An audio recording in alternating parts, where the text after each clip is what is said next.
darkness. It is a beautiful morning. I'm Aaron Smith, she's Queen Kawesa, and you are waking up with word, y'all. Good morning, good day, good energy, good positivity, good vibes, Irie.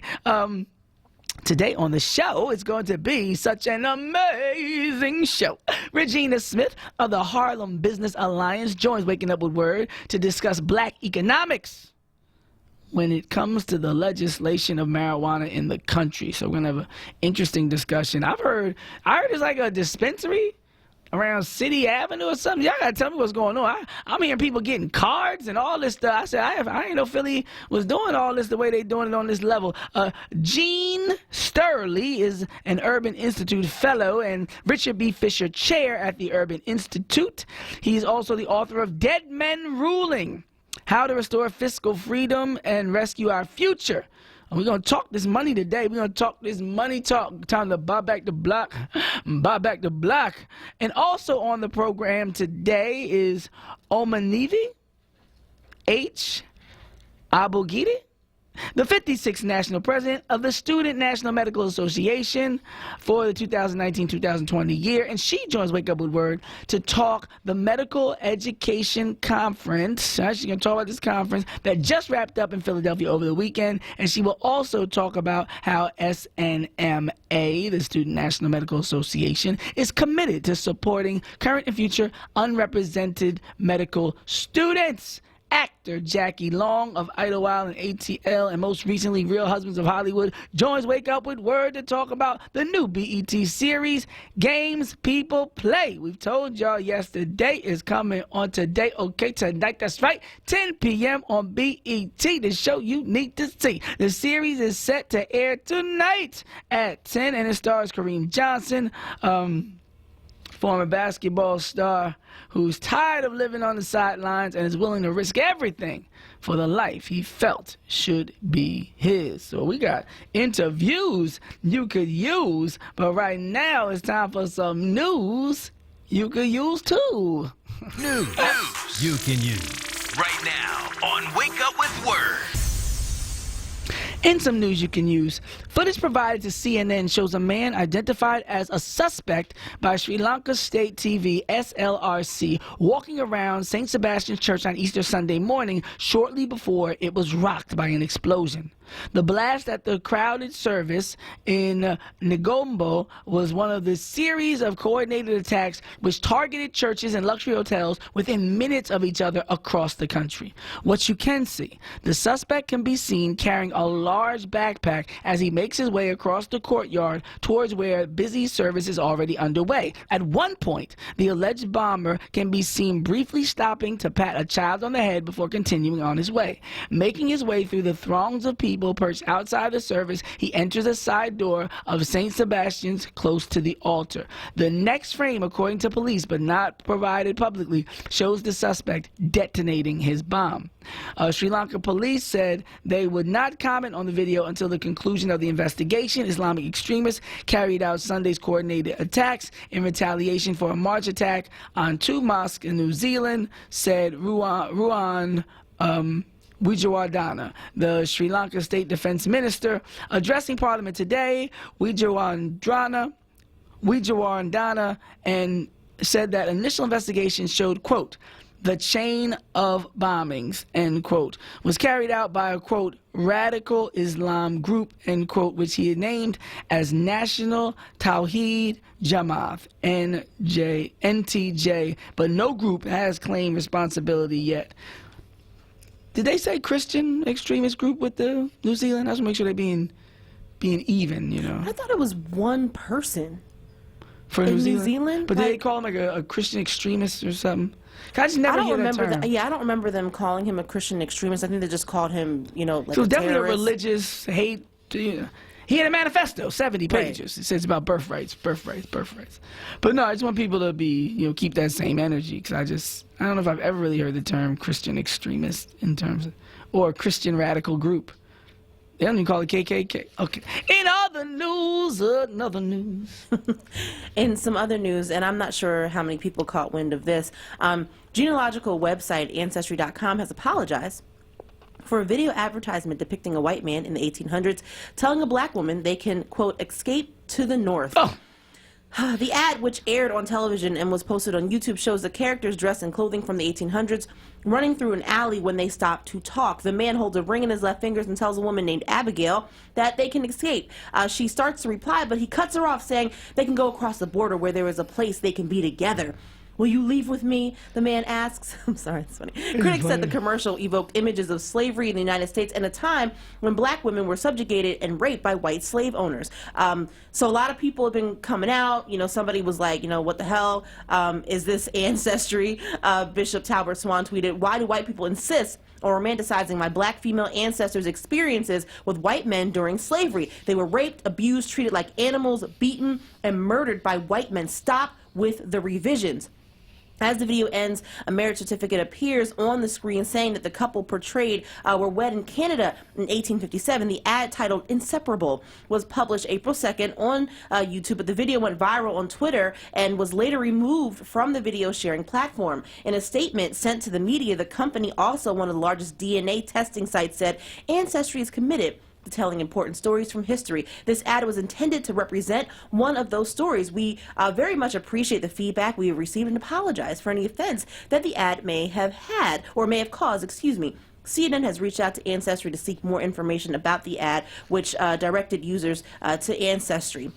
So, I mean, I watched the ad. I would have played it, but there's a lot of kind of like just music behind it.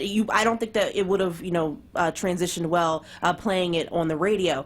But yeah, I saw that nonsense. Yeah, I saw, and I was just like, what? Like, huh? And and I was kind of reading it, but I realized we didn't really report on it, so I wanted to make sure that we brought it up. And, you know, I know that there are minor cases where things like this happened, but I know that astronomically what happened was that, yes, our ancestors were raped, and that's why you have so many of us who have Irish and Scandinavian and British and, you know, ancestry. Somebody had the nerve to tell me that the reason why I had so much Irish in me was because of the fact that you know, the Irish and the slaves were, or enslaved Africans, I should say. They were good friends. They were all working together, and they loved each other and all this stuff. I'm like, are you serious?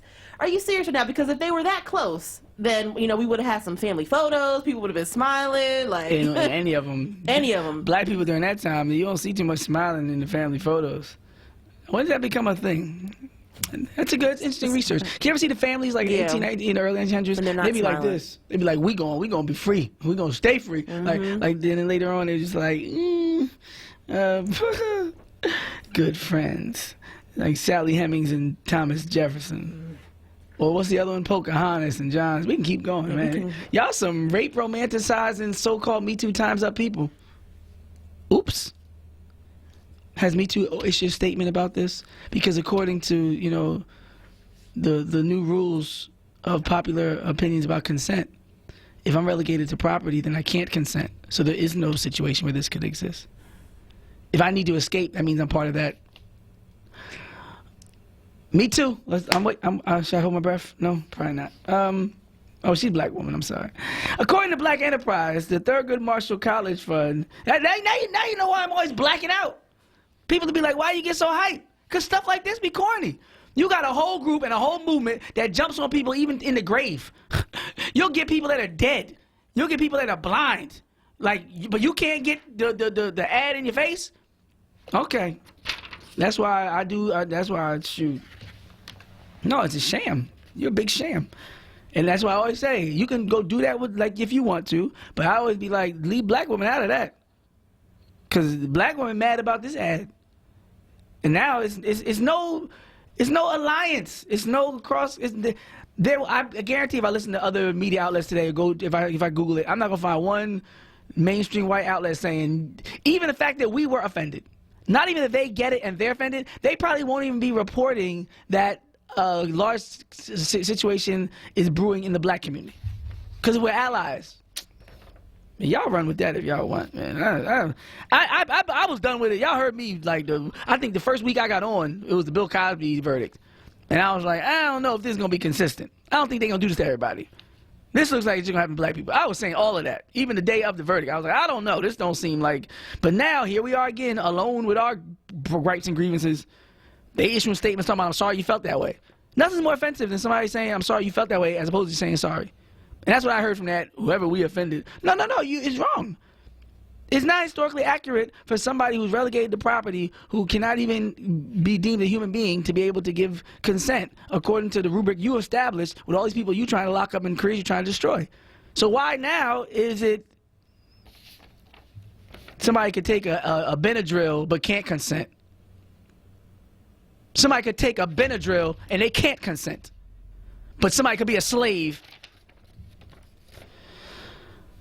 Best behavior. According to Black Enterprise, Thurgood Marshall College Fund, and Hennessy? No, I'm just kidding. I knew it was Hennessy. I just wanted to say it that way. Get the money where you can get it. We got to get his education.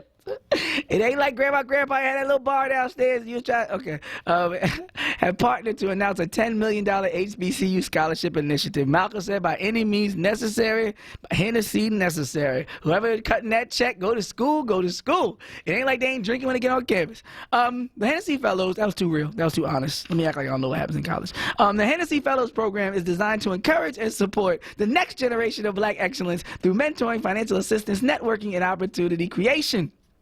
By offering fellowships over the next 10 years, the program hopes to increase the number of high-qualified black professionals in leadership roles at major organizations. Dr. Harry L. Williams, president and CEO of the Thurgood Marshall College Fund, declared in a statement, quote, that doesn't say we. When such a tremendously successful global brand like Hennessy invests in... if I say Hennessy one more time, I'm going to have to go to break because this is just too much. I just keep mixing. See, you can't mix your lights and your darks. That's why they did Hennessy and the black people. Okay. When such a tremendously successful global brand like Hennessy invests in a higher education nonprofit like ours, it tells the world that HBCUs and PBIs have value and are worth investing in. The Thurgood Marshall College Fund, they got TMCF. I was like, this too many letters. I'm confusing people. I'm sounding like K-Solo spellbound. Is the best steward to carry out such a monumental investment. It's beautiful. $10 million, unprecedented. This initiative seeks to represent a variety of undergraduate majors from liberal arts to science and engineering. People going to get some money. People going to get educated. Up to $20,000 per academic year toward tuition. $10,000 annual stipend for other educational expenses. This is beautiful. This is beautiful. Opportunity to compete for a community-related project grant, up to $10,000. Just lots of money flowing for people to get education and to get leadership. Did I say flowing? Flowing like what? Flowing like Hennessy, pouring a cup. No, I just, I wish it was like a few mega churches doing it. But I guess I'm going to leave it alone. I'm going to leave it alone. It's time for a break, ain't it? Ain't it time for a break?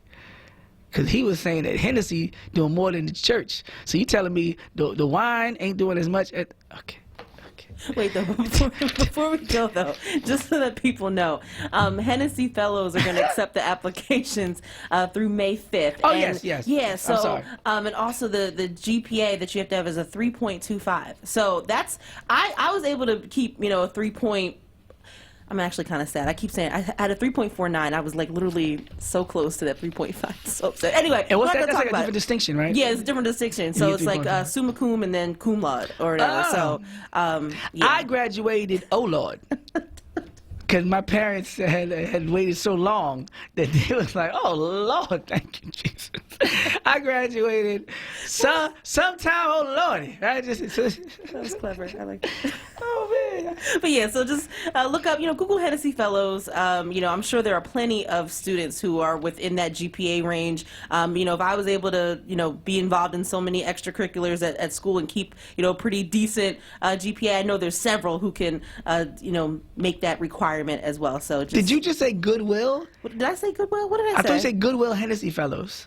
No, Hennessy Fellows. But what did you say before that? I thought you said Goodwill Hennessy Fellows. Oh, God, I hope I didn't. I'm sorry if I did. That's a classic phrase, like just in the same breath. I was like, Goodwill. I mean, I guess people do toasts, right?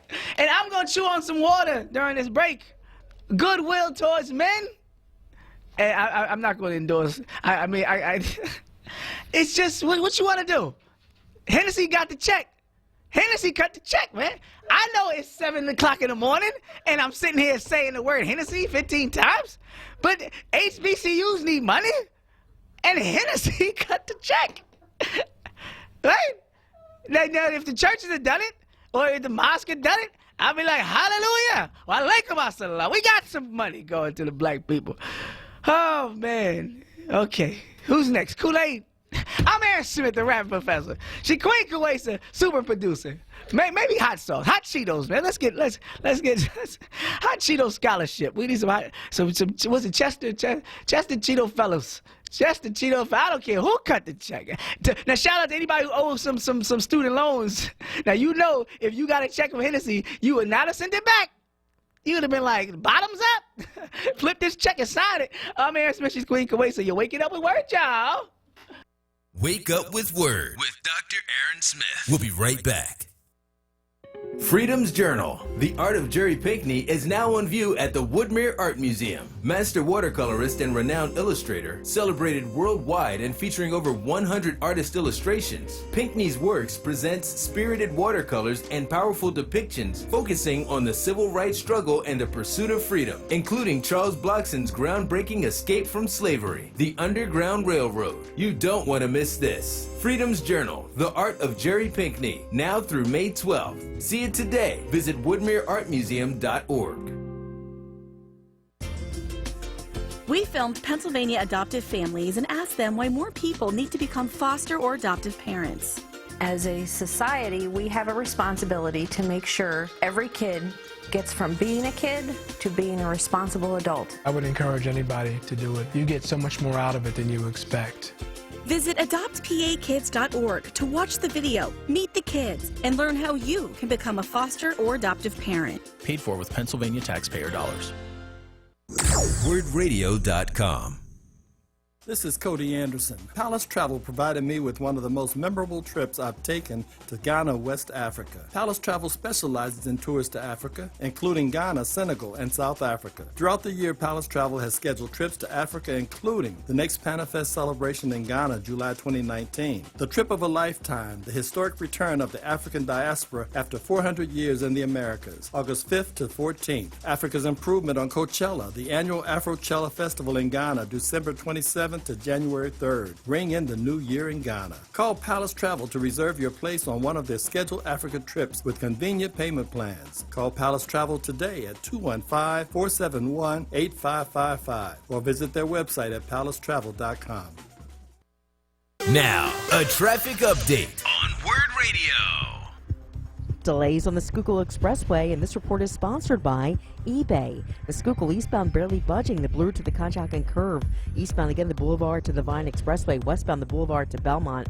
On to 95 northbound delays. 452 to Curlin Street. Southbound Cottman Avenue to Girard Avenue. No delays on the area bridges, though they are very busy at this point. The 42 freeway northbound is slowing the Black Horse Pike to 295. We saw that accident on 422 eastbound at Route 23. It's blocking the right lane of the off-ramp, and it's backed up from Collegeville. Taking a look at 55 northbound, that's barely budging Deptford to the 42 freeway. You know when you're shopping and you find that absolutely perfect thing, that feeling you get, and then you see the price and you're like, wait, it's how much? And then you get sad and eat a donut? But did you check eBay? eBay has that thing you want for the price you want. For more traffic information, go to Sigler.com. I'm Ann Evans with your Philadelphia area traffic. You're waking up with Word. Waking up with word, y'all. On Word Radio. Black Talk Media. Black Talk Media, 900 AM, 96.1 FM, WURD, WURDradio.com. Listen live anytime and log on. Ooh, feel like I need a cleanse after that last break. Shouts out to Wheatgrass. That's what we talk. Wheatgrass. Wheatgrass scholarship. We need somebody to get a Wheatgrass scholarship going. You know that one shot of Wheatgrass is equivalent. Okay, I'm Aaron Smith. She's Queen Kuwaisa. And we were talking about that school money. You know, not that extra speakeasy cool money, but last night changed it all at the series of town halls. And I'm looking at the studies right now. There's a guy named Eric Swalwell these names. Do you have to have a terrible name to enter the race after a certain point? Do you have to have a Buttigieg, Hickenlooper, Swalwell? What the what? I've never heard these names in my life. But yeah, Eric Swalwell is he already announced? Yeah, it says candidate, right?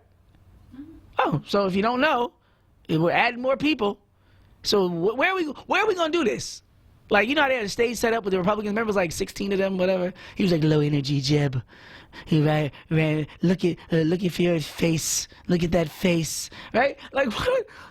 Maybe they should do it like steel cage matches back in wrestling. Maybe they should just throw them all in like a Royal Rumble and just let them talk with one microphone. Whoever gets to the mic, say what they got to say.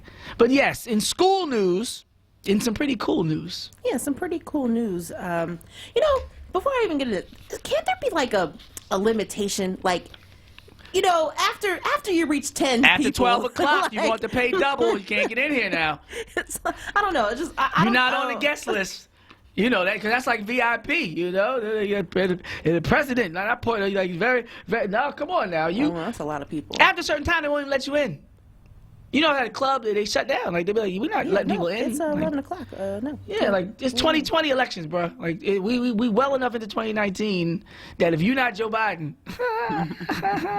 they running a campaign for Joe Biden without Joe Biden being in the race. True. The mainstream media is like, we got you, Joe. We'll run your campaign till you jump in here and run it for yourself.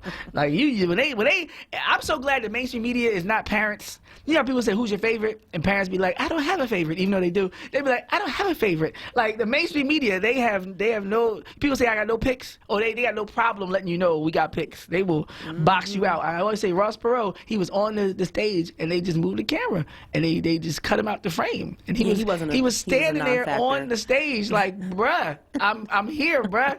And they was just like, every time he gave an answer, they just like went to commercial or something.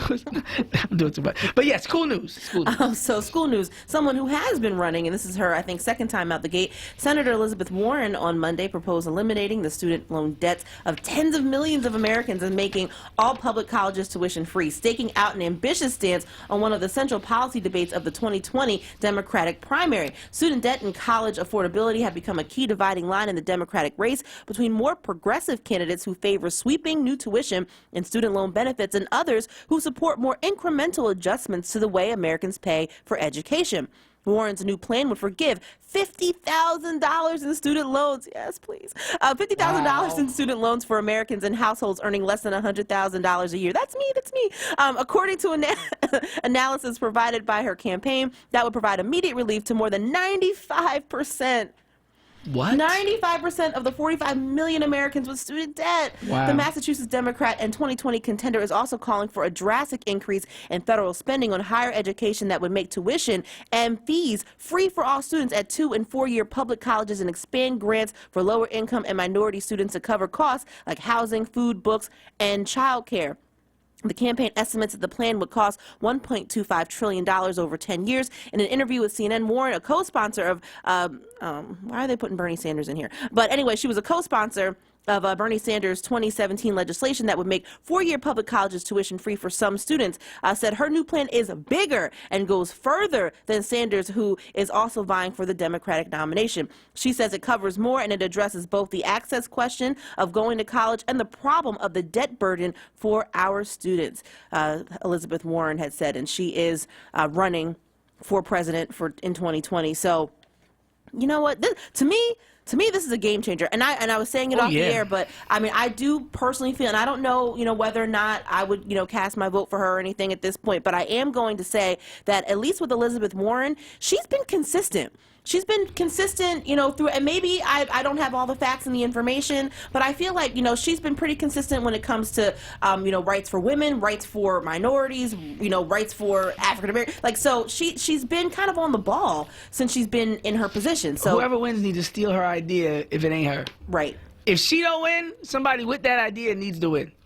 Because the fact that is on the table, that would be beautiful if a real progressive just won and was like, I'm going to focus my first 4 years on just addressing things that should have been addressed a long time ago.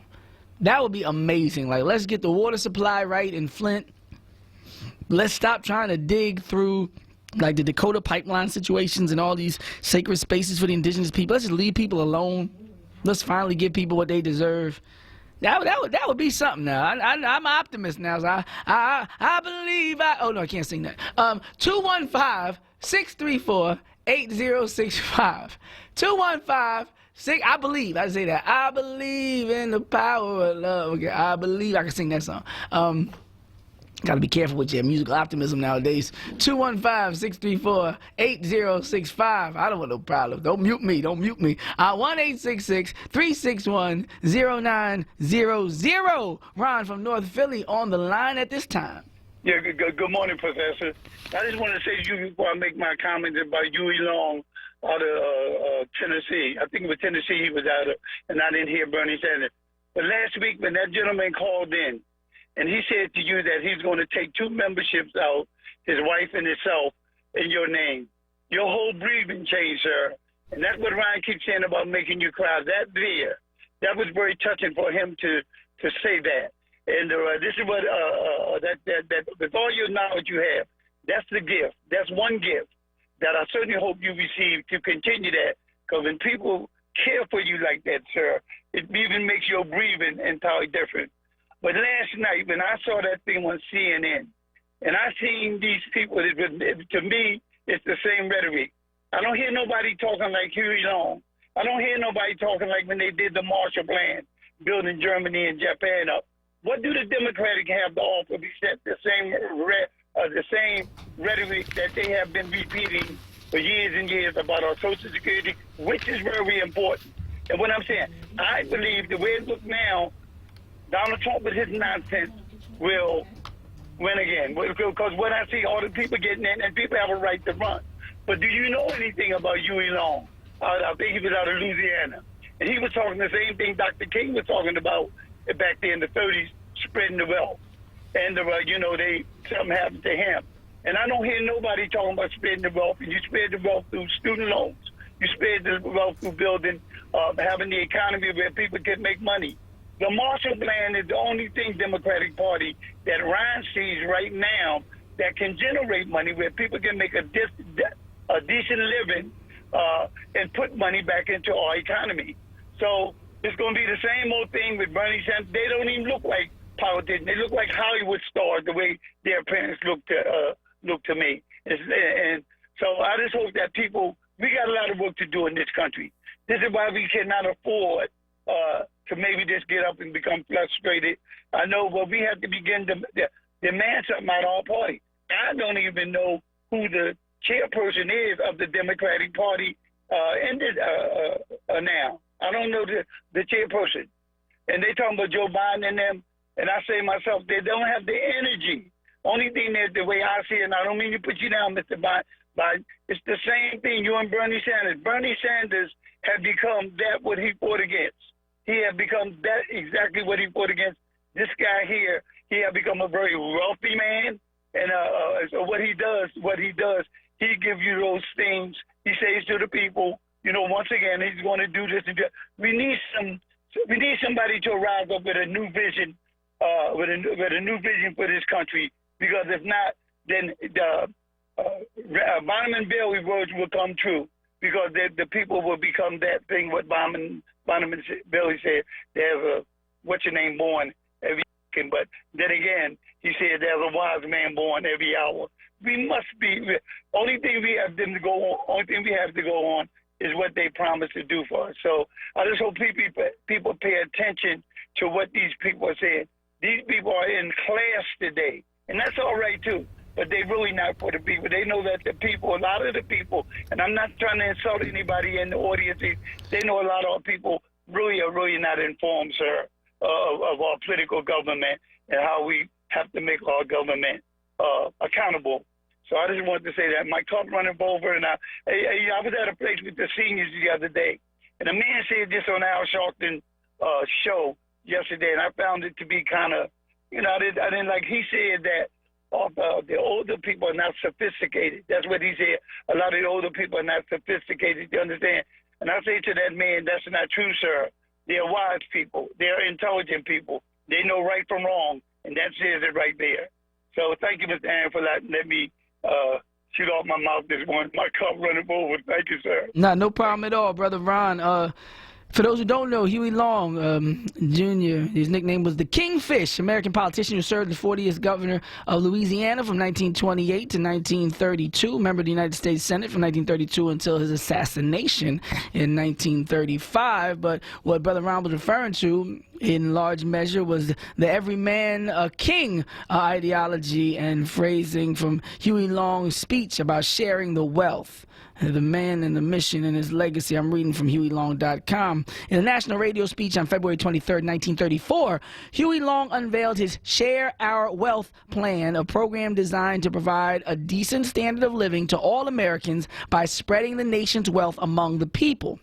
Long proposed capping personal fortunes at $50 million each, roughly $600 million in today's dollars, though a restructured progressive federal tax code would be able to do this in sharing the resulting revenue with the public through government benefits and public works. In subsequent speeches and writings, he revised his graduated tax levy on wealth over $1 million to cap fortunes at between $5 and $8 million, or between $60 and $96 million in today's money. Just a little part of it. He says, It is not difficult. It is not the difficulty of the problem which we have. It is the fact that the rich people of this country, and by rich I mean the super rich, will not allow us to solve the problems, or rather the one little problem that is afflicting this country. Because in order to cure all of our woes, it is necessary to scale down the big fortunes, that we may scatter the wealth to be shared by all the people.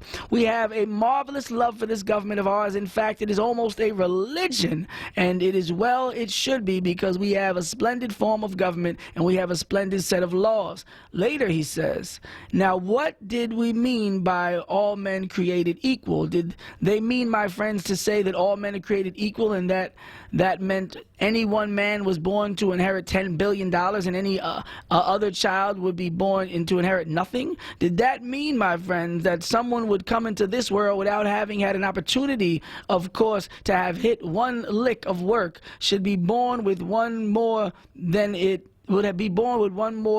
other child could ever dispose of, but that another child would have been born into a life of starvation? That was not the meaning of the Declaration of Independence when it said that all men are created equal, that we hold that all men are created equal. He said, is that right of life, my friends, when the young children of this country are being reared into a sphere which is more owned by 12 men than by 12 million other people? Well, that's similar today, right? 1% of the nation, 1% of the people own up to 90% of the wealth. We're going to take a quick break, come right back. Reverend Joe, Anthony, everybody on the line, coming right back to the phone lines. Quick break. I'm Aaron Smith. She's Queen Kawesa, and we talking about sharing the wealth somehow, some way. You're waking up with word, y'all. The Source. The Source. Weekdays, 10 a.m. to 1 p.m. Special guest host Renee Off Baton every Monday in April. The Source. Exclusively on Word Radio and WordRadio.com.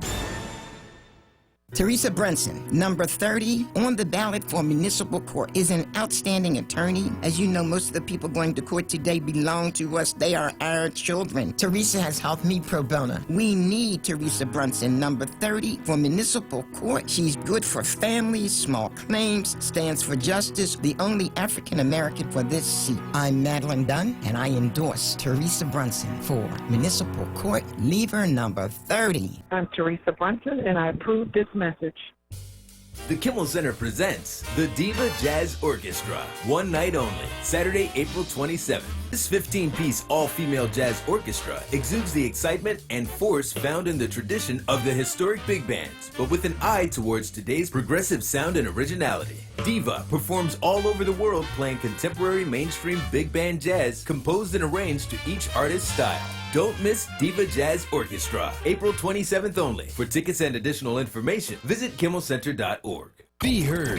Want another way to join the conversation? Follow us on social media using the hashtag onWURD. Be heard. Stay connected to Word Radio. Independent Black Media. partners for Sacred Places in Philadelphia Contemporary present Ground That Shout and Others Merely Shaking, curated by the acclaimed choreographer and dancer Reggie Wilson. These dance performances in early May respond to the layered histories of movement, race, and place in Philadelphia historic churches. The series included a procession experience moving through 3 churches in Society Hill, as well as 3 evenings of dance at Church of the Advocate, featuring Reggie Wilson's Fist and Heel performance group, as well as a slate of incredible local artists: Jermaine Ingram, David Brick, Leela Aisha Jones, Fidget, Meg Foley, Almanac Dance Circus Theater, and Tanya Isaac. Performances will take place on May 2nd, 3rd, and 4th at Church of the Advocate, and on May 11th between St. Peter's Church, Old Pine Street Church, and Mother Bethel AME Church. Tickets are available online for $15 or $10 for students and seniors. For tickets, schedule, and full lineup, please visit sacredplaces.org or philadelphiacontemporary.org. Now, a traffic update on Word Radio. Delays on the Schuylkill Expressway, and this report is sponsored by eBay. The Schuylkill eastbound barely budging, the Blue to the Conshohocken Curve. Eastbound again, the Boulevard to the Vine Expressway. Westbound, the Boulevard to Belmont. On to 95 northbound delays. 452 to Curlin Street. Southbound, Cotman Avenue to Girard Avenue. No delays on the area bridges, though they are very busy at this point. The 42 freeway northbound is slowing the Black Horse Pike to 295. We still have that accident on 422 eastbound at Route 23. It's blocking the right lane of the off-ramp, and it's backed up from Collegeville. Taking a look at 55 northbound, that's barely budging Deptford to the 42 freeway.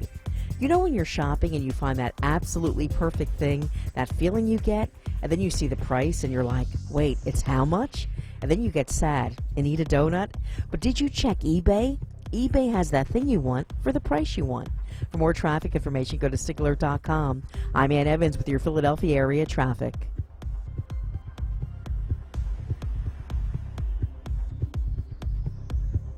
Let's go! You're waking up with Word with the rapping professor, Dr. Aaron Smith, on Word Radio. Black Talk Media. Black Talk Media, 900 AM, 96.1 FM, WURD, WURDradio.com. Listen live anytime and log on. If you don't have that app, you know where to go. Download an app like you know. Me, I am the host of the show, Aaron Smith, the rapping professor.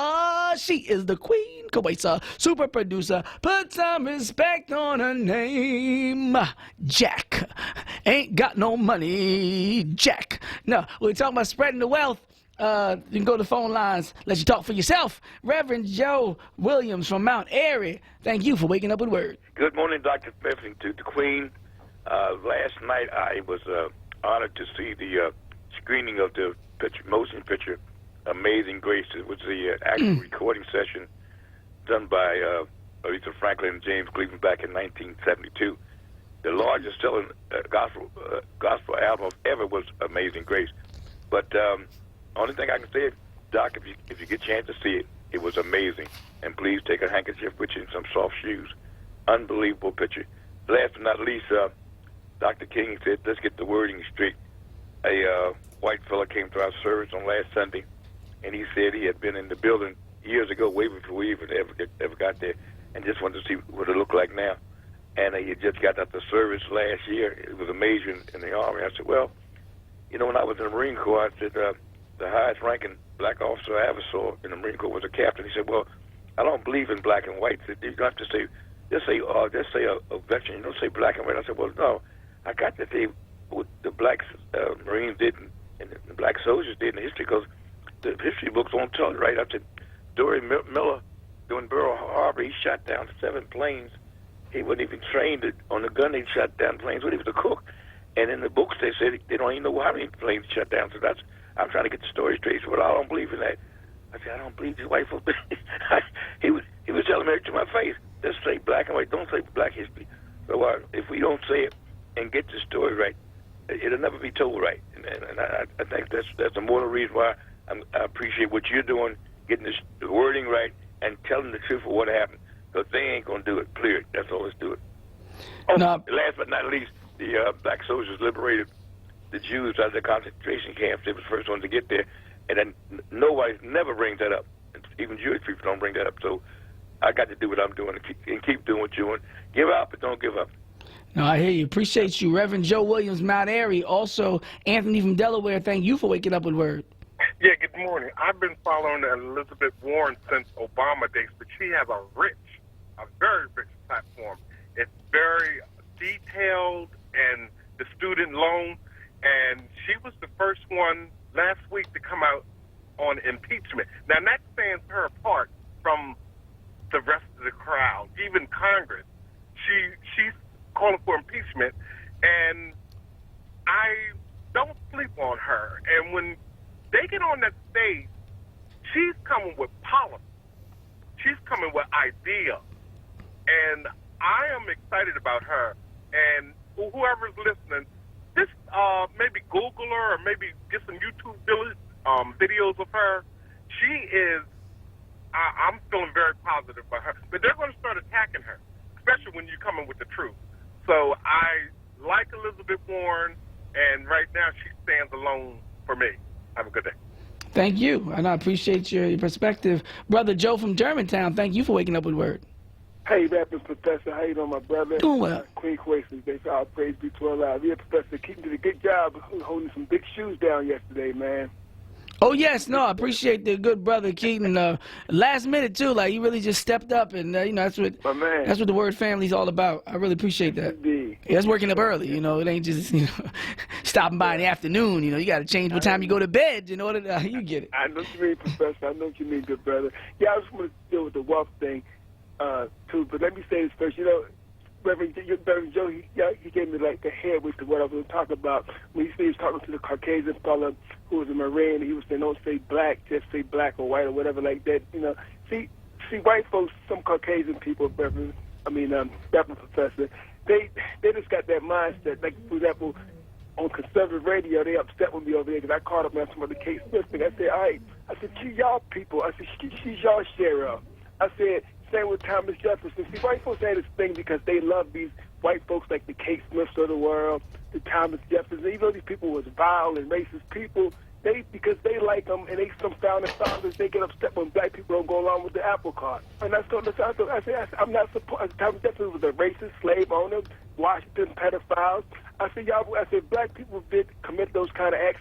Y'all would have them hanging from trees even today. I said, so I don't want to hear nothing about no George Washington, Thomas. They may be noble people in your eyesight, but they're not noble people in my sight. Simple as that, you know. But anyway, Professor, on the wealth thing, you know, see, again, Caucasian people shoot themselves in the foot. Like you notice white folks have especially these conservatives, they go off when you talk about sharing the wealth. And all these white folks that's rich, a lot of them, they got it from the back, from the backs of black people. Our ancestors from back in the day, we worked this up from sun up to sundown without even as much as a break and stuff like that. So they're living off the blood of our ancestors, number of blood money and stuff like that. But yet when you talk about sharing the wealth equally, they get upset about it. This is why if I was my monitor, dumb white people saying they don't want to save unions and stuff like that. In spite of the big wealth gap, one of the things that have kind of made the wealth gap somewhat narrow in this country is because unions and stuff where you can get a fair wage. But these bigots like the Donald Trumps of the world and the Mitch McConnells, they don't want even poor white people to make a decent wage. They don't want you to have Medicare. They don't want you to have Social Security. They don't want you to have nothing. But yet their racism trumps common sense. So they'll support these individuals knowing they're going to continue to be at the bottom of the poverty level instead of being supporting progressive people like Elizabeth Warren and people like that is trying to equalize the wealth gap in this country. So, I mean, the racist thing, Brother Professor, the big thing that you have white people voting against their own economic interests, man. That's insane. They actually think that Donald Trump and that ilk and that 1% or whatever care about them, they don't give a darn about them. But they're so racist they can't even see it, man. Or if they see it, they could care less. You know what I'm saying? So that's I appreciate you. To deal with, to bring this up is important, Professor. So you keep doing what you're doing, my brother. No, I appreciate you, Brother Joe. Also, Mary from Mount Airy, thank you for waking up with Word. Yes, good morning, Word family. Good morning. You know, we as black people, we have to stay focused, make sure that we continue to fight for reparations and also divest from this country. Because what I'm seeing, you know, the white people, they are basically running this country. They have taken over our schools. And you had someone on talking about the Renaissance School. And now I'm reading in the paper where they're having a problem with this mastery charter school. You know, I think under the mindset where we just basically gave up our schools based on the illegal mayors in this city and provided it to these white people, redistribution of wealth. That's what they're mainly focused on. And based on these charter schools, they have to make sure that they continue with the high education process, which we're seeing that it's not happening in these charter schools. And they get to own those charter schools after, I think it was an 8-year period. Now, that needs to change, because if you violated that contract, then it's null and void. Simple as that. So we need to make sure that we go over those contracts that we've had with these white people based on this illegal redistribution of wealth. And we have to make sure that we start building our own. Make sure we educate our own children. Because my mindset has always been, you're in competition with them and their children. They're not going to educate you properly. They're not going to educate your children correctly because you're in competition with their children. And they want to make sure that they have someone low on their totem pole. And another issue is regarding this marijuana businesses that they're trying to create. They already indicated, and this is a federal law now, that they're going to have fentanyl listed as weapons of mass destruction. And they're saying that because of they had so many deaths in this country, 762,000 deaths as a result of this illegal drug. And they're looking at marijuana that's sold in these cities and states, they said. And basically, that's just setting up the parameters of mass incarceration of black people, brown people in this country. They're already saying that no immigrant is eligible to even distribute or have this on their possession, even if they're a legal immigrant, that they're subject to deportation. So people need to look at, they want to maintain sole ownership, white people in this country. If we don't divest from these people and get our own and make sure we educate our own, then we're always going to be under their thumb. Thank you, and you have a good day. Thank you, Mary from Mount Airy. Also on the line is Tony from North Philly. Thank you for waking up with Word. Good morning. Thank you, Professor Smith, for taking my call. And good morning to the illustrious Queen Kuwaisa. Illustrious. My sister in the struggle. Good morning. First thing I'd like to say is that, you know, the wealth of the earth is the ecology, which is the economy. That's the wealth. And it's supposed to be shared by everyone. So no one person. But what has happened, man has learned to make a gun and make armies and gather all the food to his advantage and then make you work for him to take care of him. Here's another thing. Did you ever see that documentary about slave ants? Well, what it was like a slave colony, you know, with through the an ant colony through the glass you could see. Well, there were some ants that were transparent that you could see through, and they had lost the ability to take care of themselves. What they would do, they would go to the other ant colony where there were black ants. They would steal the eggs and bring them back to their colony, and when the eggs hatched, they thought they were supposed to take care of them, and that's what they did. And when the camera panned back away from the ant colony, it was a white guy standing there studying all of that. And another thing, what white people need to realize is that they're racist from the womb.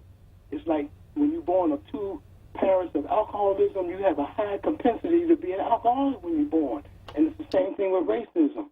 Now, it's up to them once they're born how much they fall prey to their propensity, but they're racist from the womb. And not to say it's good or bad, but that's just the way it is. And the last thing is the riches is the struggle, my people. So, you know, without the struggle, that's what makes us rich is the struggle. Look at all the music and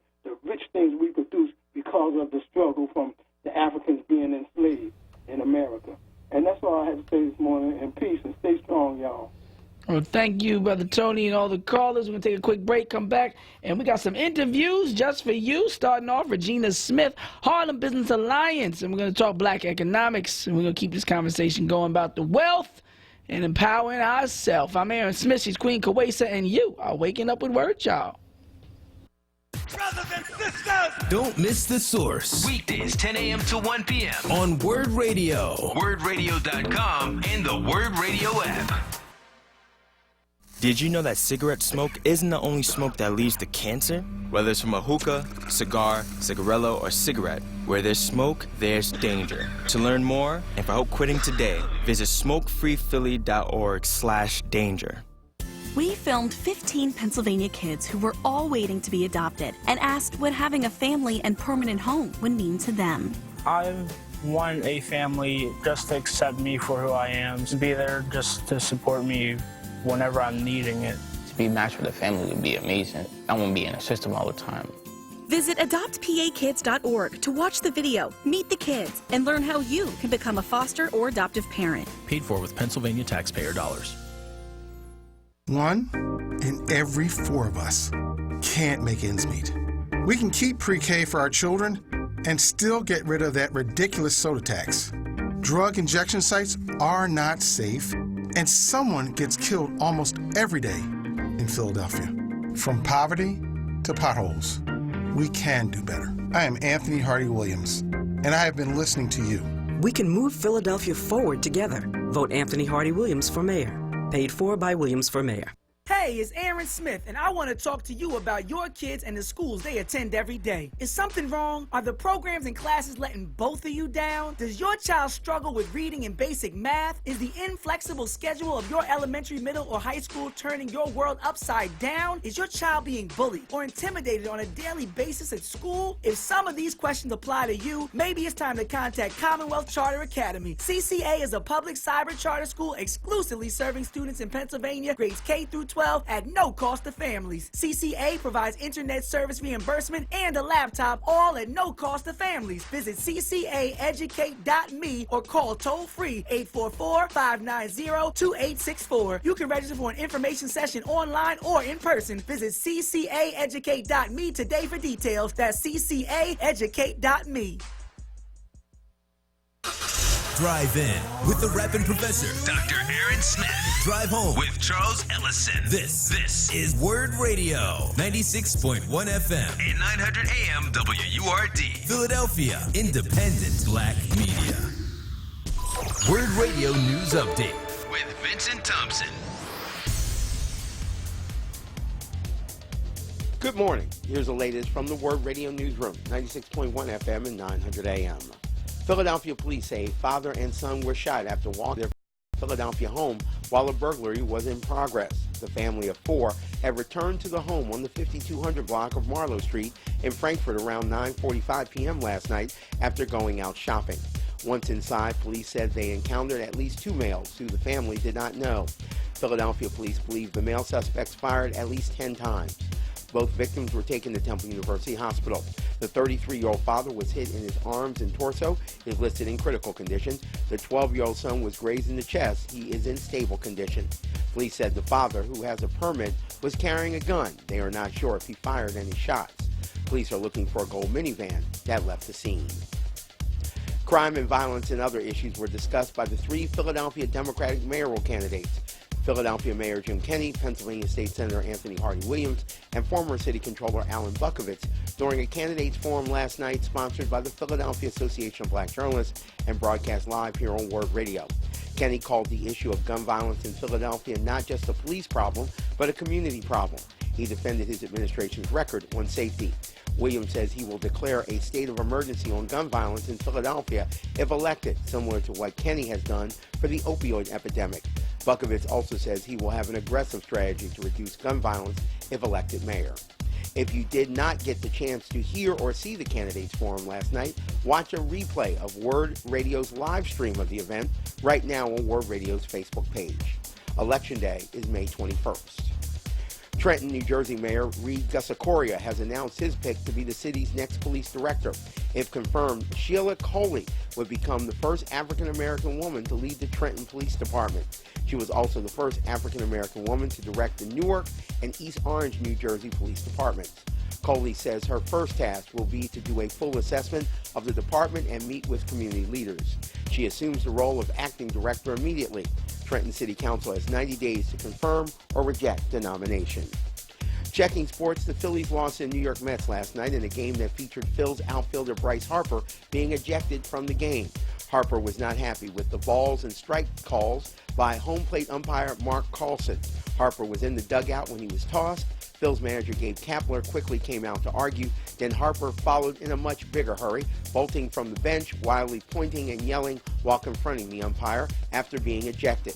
This was Harper's 12th career ejection, and he became the first Phillies player ejected since 2015. The Phils sent pitcher Austin Davis, down to the minor leagues and promoted pitcher Edebray Ramos. The Phils play the Mets again today. Vincent Thompson, Word Radio News. Let's go! You're waking up with Word. Waking up with Word, y'all! With the rapping professor, Dr. Aaron Smith. Get your weight up. And then we'll have a conversation On Word Radio. Black Talk Media. Black Talk Media, 900 AM, 96.1 FM, WURD, WURDradio.com. Listen live anytime and log on. If you don't have that app, you know where to go. Download an app like you know. Me.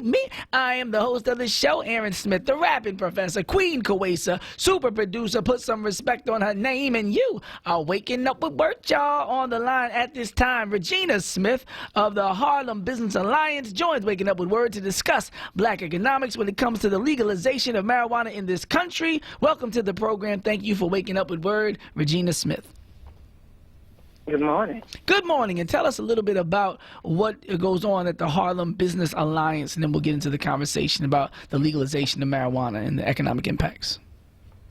So we've been around since 1980, focusing on small business development in the Harlem community. We offer workshops and, more importantly, individualized business consultations with aspiring entrepreneurs and people who are in business. And now in terms of the legalization of marijuana, how does that impact black economics, or how should the black community be responding? Well, it impacts us tremendously. Harlem and black communities throughout the United States have been harmed tremendously by the war on drugs.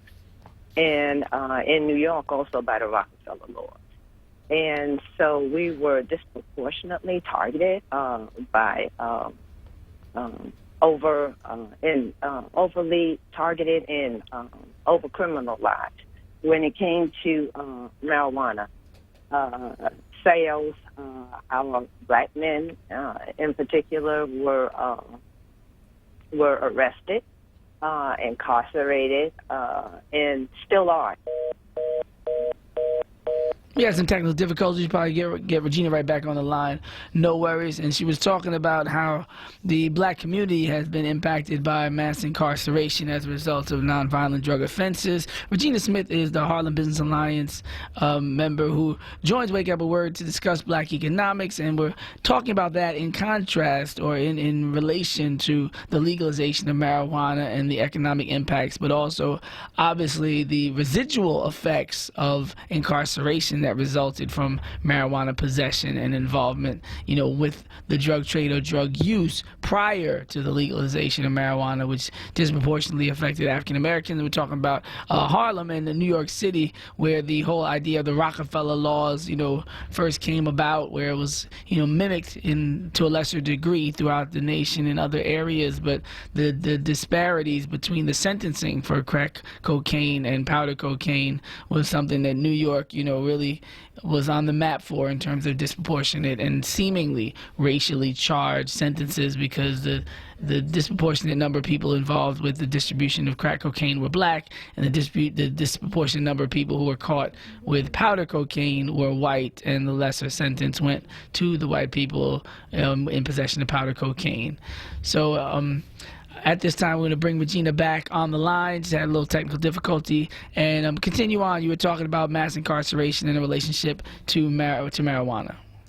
Right. So over 40, 50 years or so, we've observed how black bodies have fueled state prisons here in New York State. And our communities just have been ravaged by the over-criminalization of the Rockefeller and laws in the war on drugs. And so as different states are legalizing marijuana, we see that the majority of businesses that are taking advantage of this new industry are white. And so we believe at the Harlem Business Alliance that it is critically important for black people to be able to take advantage of these opportunities. It's a billion-dollar industry. Needless to say, our people have experience in this industry, as we did when it came to numbers and what was called bootleg whiskey and moonshine. So as we move forward, as New York State and New Jersey move forward with legalization, in other states, it's important that we start to position black entrepreneurs to jump into this space. So in New York, we have been calling for automatic expungement of convictions, marijuana-related convictions. We feel that that is extremely important.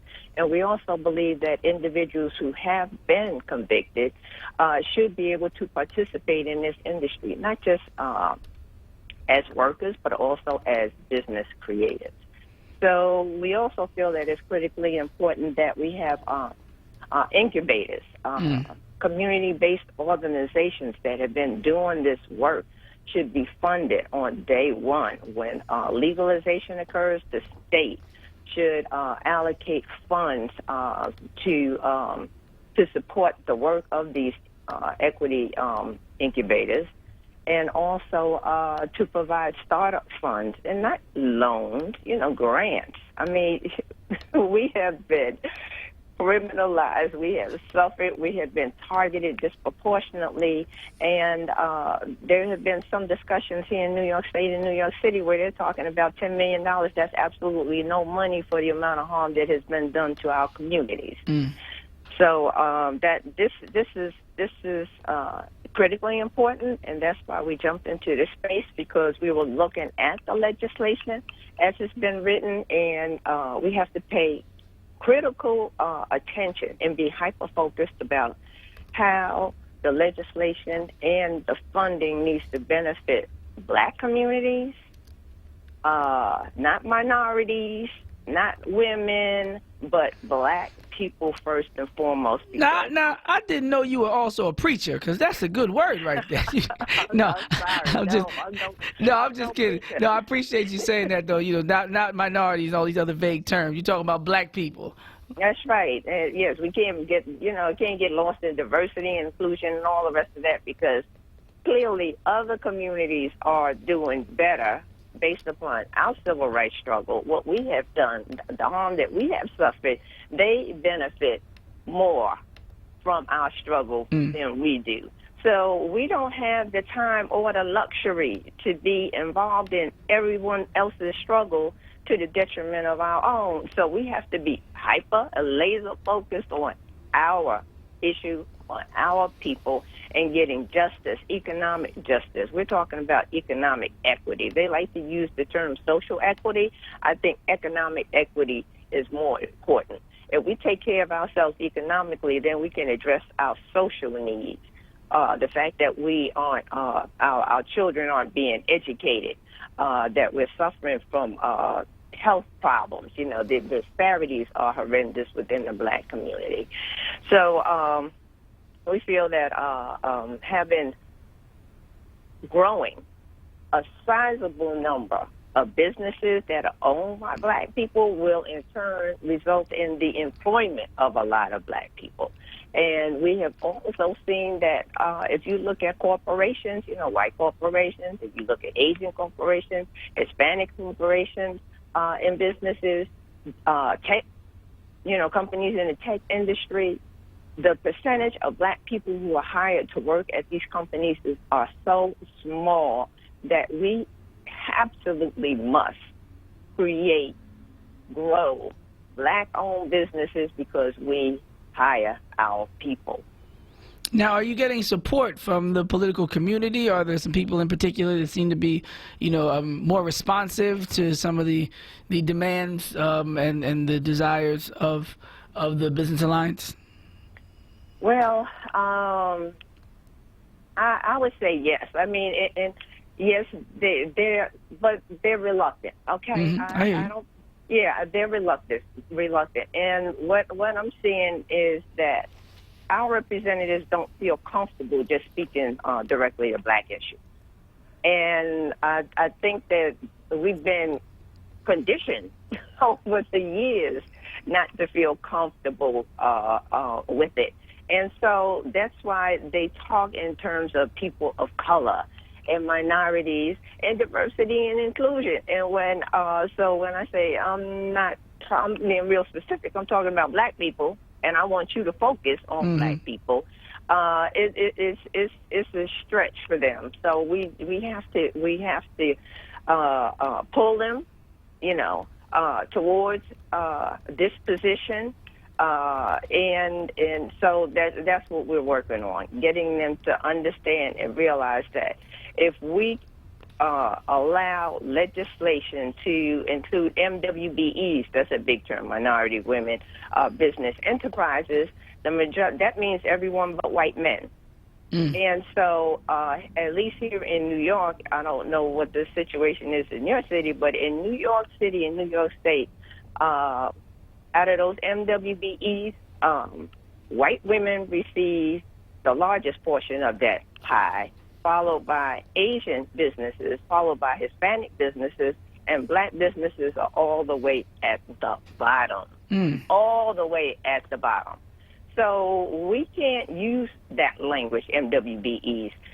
You can't tell me that the goal that the city or state, the state is exceeding their goal of 30% MWBEs when you won't tell me what the percentage of black businesses actually is. So and that's because it's embarrassing. That's because it's so low. So that's why we are specifically talking about black economic empowerment and black economic equity in any endeavor, and particularly when it comes to cannabis, because this is huge. When it comes to hemp, we see that the Republicans, they have even jumped on board. Boehner with acreage, and McConnell with hemp down in Kentucky. Our black folks who do have some land, they need to start doing research and look into jumping into hemp, because that is legal in most states. And those states that are close to legalizing adult use marijuana, they need to start doing the research and so that they can position themselves to grow that and to sell it, make edibles. CBD is huge around this country right now. We have major retail pharmacies such as CVS stating that they are going to roll out CBD products at 800 of their stores.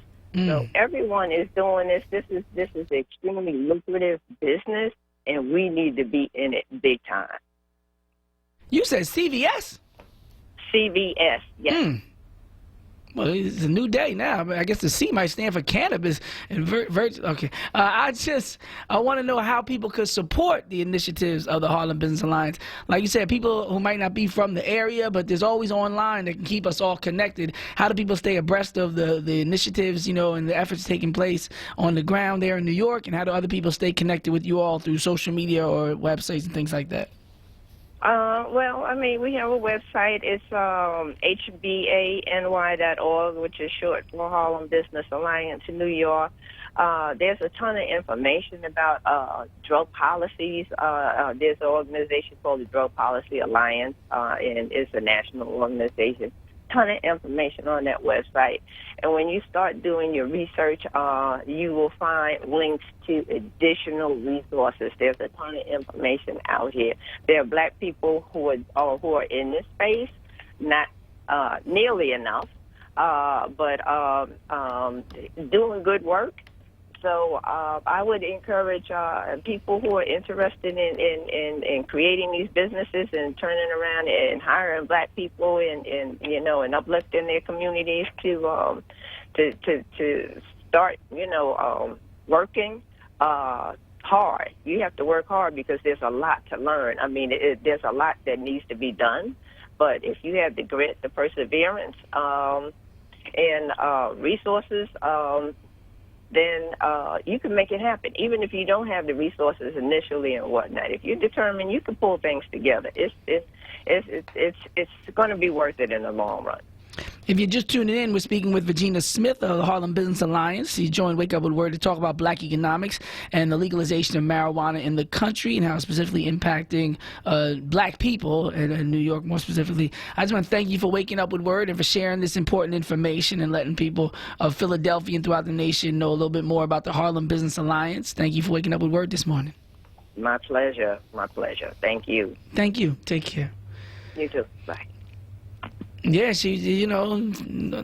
think we're moving away from all that people of color. I think that's going to be the next one. Like we've securely buried post-racial, and I think the next one for us, I mean, it should have been, I know most of us, we know, I'm not talking about us particularly, but we need to be, one of the main forces expediting the process of the burial of terms like people of color. Like there is no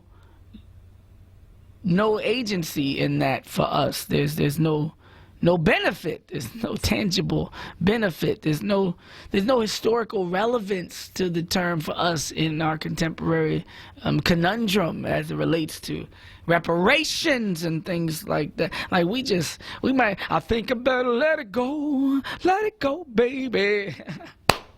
People of color, no, I'll say no. Cause I'm black, okay. Oh my gosh, yeah. I don't know who the same person who created minority back when Nixon was around and all, and it's the same person, or Hispanic, right? That was the one they created. They threw in people of color. Maybe it's the same think tank. They working overtime now. They're like, what could we do to not pay you?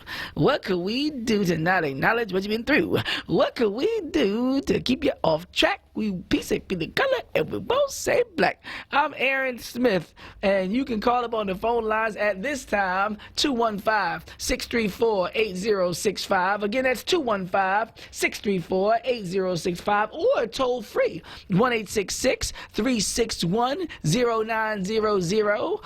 Let's get a first-time caller on the line today. If you never called up, but eavesdropping's your way. Why'd I sing it like bubbling brown sugar, bubble with a happy beat? This hour is brought to you by Power. Shouts out to anybody who used to watch What's Happening or The Gong Show. This hour is brought to you by Power. Philadelphians organized to witness, empower, and rebuild. For more information, visit powerinterfaith.org, and you can call up, and we need to talk because 2 more people in the race, right? Well, I just told you, I forgot the guy's name I just said, but now Representative Seth Moulton is also in the race for 2020. This is getting out of hand. It's getting out of hand. It's harder to get into the club than it is, it was hard to get into Baychella with Beyonce. For y'all who saw, if you saw that Netflix special, they said she made $60 million. Is that what she made? Was it $60 million, Kwesi, that Beyonce made with the Netflix deal, or $66 million? I don't know which one, but I was saying it the other day. We need to get a better approach, because the colleges will find out how much money you make, and they will treat you nice. They will wine and dine you. They will make special arrangements for you. They will honor you. They will name buildings after you. They will do it. Like the conscious community, we just need to be a little more strategic. I say it all the time. There's some things we can learn from the gangs, from the Jehovah's Witness. They go door to door. The drug dealers, they get the first one for free. Like there's some tactics and some strategies that help to garner support. That sometimes we just stay with our beeswax, our shea butter, our incense, our black books, our scowls, and we just think everybody should just illuminate with the higher chakras, the purple crown. And if you don't understand everything, then just get away from me, right? If you ain't read 89 trillion books, like I'm telling you from the outside looking in. From the out, it's like holy rollers, you know. You meet some people. I'm saved, sanctified, and blood of Jesus. Fire shut my bulls, I'm fire baptized. It's like, man, get out of here. And a lot of people are like completely overwhelmed, and they feel distant from certain people when they think they're making an impact. And I'm here to report live from the street. A lot of times, people, you know, they see us talking, and we don't make it relevant, and it doesn't resonate, and that's our job to figure it out. If you want somebody to join up with your movement, it's your job to convey it in a way that they can understand it, relate to it, and be inspired by it, and want to get on board and sacrifice like you are. Like, you know, it ain't their job. We sit there talking about people need to wake up. People so sleep. Yeah. So what you gonna do? People going the wrong way. People eating the wrong food. People. What? Okay. What you gonna do? You just sitting there critiquing it like the old men up in the balcony in the Muppet Show. You know, that ain't going to do it, just hating on everything. Oh, my goodness. On the other side, we come back to the interview. We might be able to get to the phone lines real quick if you hold it. I'm Aaron, she's Kawesa. You're waking up with Word, y'all. Brothers and sisters! Don't miss The Source. Weekdays, 10 a.m. to 1 p.m. on Word Radio. WordRadio.com and the Word Radio app. This is the Moravia Health Home Care Tip. The bond between a patient and their caregiver is very important. Empathy and attentiveness are crucial to fostering a trusting relationship with your loved one. When selecting a home care aide for your loved one to help with daily tasks such as cooking, cleaning, and companionship, inquire as to why the candidate chose caregiving as a profession. The right caregiver will have a good mix of professionalism and a nurturing, caring nature. Many families do not know, but the law now allows for a family member to be a paid home care worker. With training through Moravia Health, caring for your loved one directly just became easier. Moravia Health is dedicated to delivering quality care to patients in the comfort of their home. For more information about Moravia Health, call 215-717-8650. That's 215-717-8650. Or visit MoraviaHealth.com. Moravia Health, because there's no place like home. This is Word Radio, independent black media. The Kimmel Center offers free arts education programs to schools across the region. Teaching artists visit classrooms to educate, engage, and inspire the next generation using creative learning experiences, and schools take trips to the Kimmel Center for live performances. The Kimmel Center is committed to educating Philadelphia's youth by providing access to quality arts. For more information, visit kimmelcenter.org.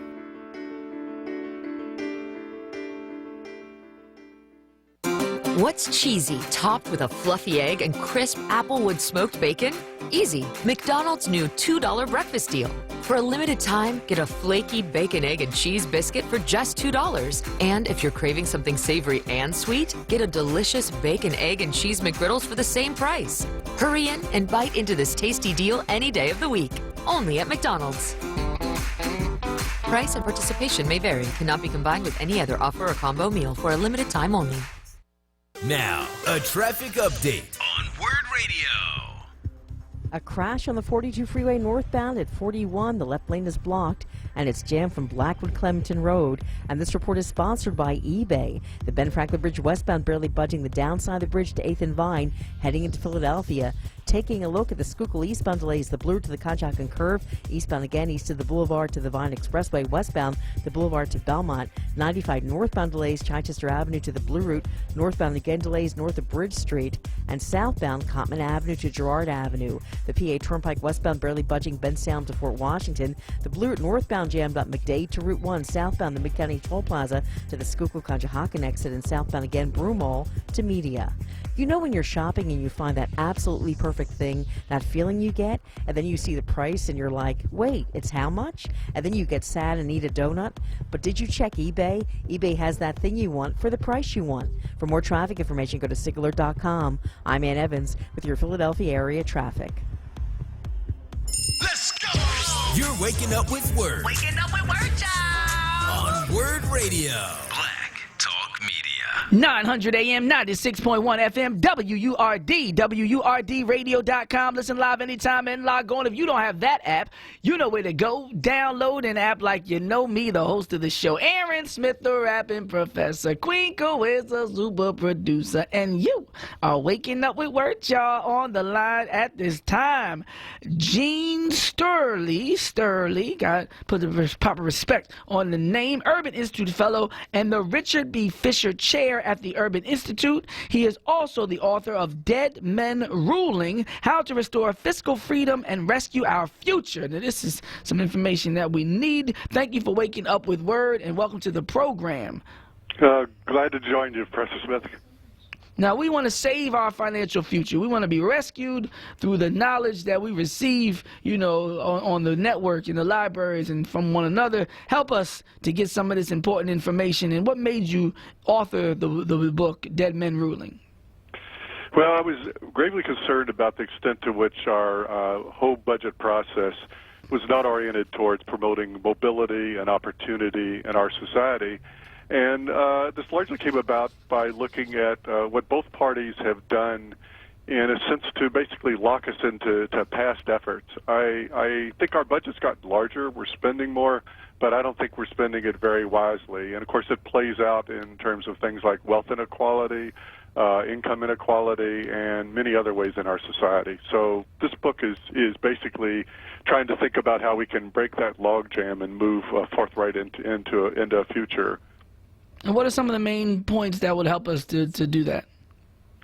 Well, I thought both sides really in this book. Basically, I'm arguing that in our budget process, we tend to lock in those efforts we've made in the past. So Republicans really tend to lock in efforts towards continually trying to cut back on the taxes on capital income. There's some argument to do that somewhat, but we've gone overboard. And Democrats have really stressed, in my view, too much trying to promote consumption. Now, minimum levels of consumption are really crucial. We have to protect, you know, people in retirement and stuff like that. But I think we've abandoned, for instance, the young. We're not putting what we need to into education. We're not putting what we need to into providing alternatives to higher ed for those who don't go to Temple University to take advantage of your teaching.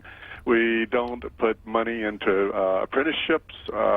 We don't subsidize wage earners. I think actually in this last election, those wage earners and those middle-class earners out there who felt that they had abandoned really have been abandoned. A lot of money into retirement, a lot of money in, on the other side into promoting capital income, not being taxed. But we're not moving on the mobility front. We're not putting our efforts into promoting opportunity, and that's the shift that I want to take place. I don't necessarily want to cut back on what we do in a lot of these other areas, but I want the growth to be oriented towards those things that I think will most help people advance in society. And as far as the ratio of where the push should come from, like from the bottom up, top down, how do you see that differential occurring? Do you see mostly grassroots organizations, just urging politicians? What's the strategy? I think it's got to be both. I think it has to be informed decision making. I mean, you know, the question of how we decide things these days and how we discuss them is really important. And there's too much often advocacy without information. So, but information without advocacy doesn't get anywhere, as you well know. So you really have to have both. You really have to have both. And in terms of the best ways for people to get involved, like, I mean, in terms of they should definitely read and, you know, Dead Men Ruling, but what do you suggest for somebody new to the issue? Is there a way that our personal accountability and behavior can contribute, you know, not just our political engagement, but, you know, the ways that we spend, save, and invest and what we support? Is there ways that we can, you know, use our personal voting dollars and energies in a way that can help to expedite the process of greater degrees of financial equality? Right. Well, it's both at a personal and at a, you know, governmental level. It's if we want to promote things like mobility, then we have to realize that involves sort of both financial saving, you know, in terms of money, but it also involves human capital development. And so, you know, if we're making personal choices to try to advance ourselves, we've got to really pay attention to how we're using our time and our resources. It's not new. It's age-old wisdom, but we have to do that. But we need to do it also within a government context. And one thing that a lot of people don't like to do, but it's fairly obvious once you think about it, is when you have a budget and you allocate money in a budget, anytime you spend more on one item, that means less you've got for other items. And so we just have to think out, both within a government budget and our personal budget, how can we really make that best use of that time and those resources? And sometimes it's just a small move, just consuming a little bit less of this, maybe retiring a little bit later, so we have a little more income for our later years. Social Security, for instance, if you're getting near to retirement age, Social Security provides a great benefit for just delaying retirement even 1 month or 2 months or 3 months, if you could do it. If you got a job. Now, I'm skipping over the difficulty of those who don't have those opportunities. For those who do, if we have opportunities, we really need to move on that front. And we need to realize, again, that anytime we decide to do one thing, it means there's other things we can't do, and really think through that process. And you talk also about, in terms of inequalities, the racial disparities and how black people are negatively affected by this wealth inequality also, if you can expound on that a little bit as well. Yeah, well, we found that often when we talk about inequality, we confuse three items. So there's inequality in terms of sort of what we can consume. And that usually comes about after you take into account our private incomes, and then we adjust for taxes and transfers and so on and so forth. Then there's inequality in terms of what we earn, like what we actually earn on the job and what we get out of our private saving. That inequality is much worse than even inequality in consumption. The worst inequality is actually in wealth, and that's where the racial inequality is also the largest. So, for instance, we find that the average black family has 1/7 the wealth of the average white family these days, and that's actually worse than it was in the mid-'60s. So there's been very little progress there. There's been other progress on the racial front, but there really hasn't been much on the wealth inequality. If you take median family wealth, which is not the average, but that's somebody right in the middle of the wealth distribution, black families have 1/10 the wealth these days of 1/8 to 1/10 the wealth of white families. So that disparity is very, very large, much greater than the disparity in income. That comes about partly because of lower home ownership. You take a black family and a white family with similar incomes, the black family is less likely to own a home. And although I don't have the data on it, I'm guessing that they might be less likely to be in an area that's where the house is appreciating in price, which probably affects what's going on as well. So wealth inequality is a major issue, I think, in terms of providing opportunity to blacks and Hispanics as well. I was given a talk about just the history of government handouts, including the Headright program, the Homestead Act, redlining, and the housing organizations that devalued black properties and inflated white areas, and the all-white suburbs like the Levittowns across the nation and other places. Is there a way to rectify such a disparity without a wide sweeping initiative like reparations? Well, the reparation issue is a difficult one. If a black family over time has been disadvantaged or has been suffered from prejudice, technically you would say they're entitled to reparations, right? If I take something from you, you're entitled to get it back from me. The complication administratively is that it's often hard to determine exactly who suffered to what extent, and it's not just, of course, it's not just black families that have suffered from that type of discrimination, but all families have somewhere in their history have some level of discrimination, and so government trying to figure out how to add it all up over generations becomes very difficult. So we just have these rules that say, well, after so many years, you can't get reparations. Now that's probably very unfair to black families because they've suffered more certainly than white families on average. I think one way to get at this through a different door, which is you're sort of asking me besides reparations, is start defining needs a little bit differently. So, for instance, we provide a lot of benefits on the basis of annual income.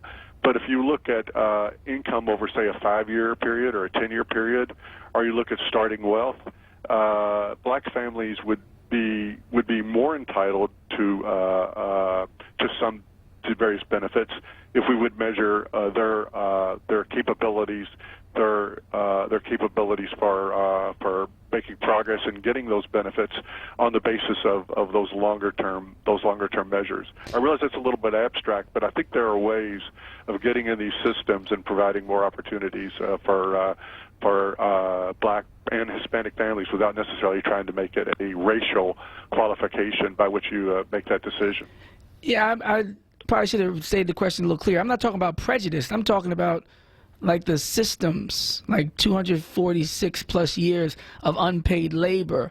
And we deal with systemic, problems. Usually it's a systemic solution. So I'm not talking about individual prejudices in any way. So I'm not talking about anything that has to do with Hispanic people, not being liked or anything. I'm talking about the African people and the labor and the legislation, whether it be voter disenfranchisement, whether it be housing contracts, whether it's the GI Bill that they couldn't benefit from, Social Security the first 30 years they couldn't benefit from. So we can go right to those institutions that denied the people, because they denied them without knowing who was who and without having individual understandings of how people suffered or even who they were. So if we can have a problem that doesn't need that kind of distinction and specificity, then we could definitely have a remedy with equal, sweeping motions, like a Marshall Plan.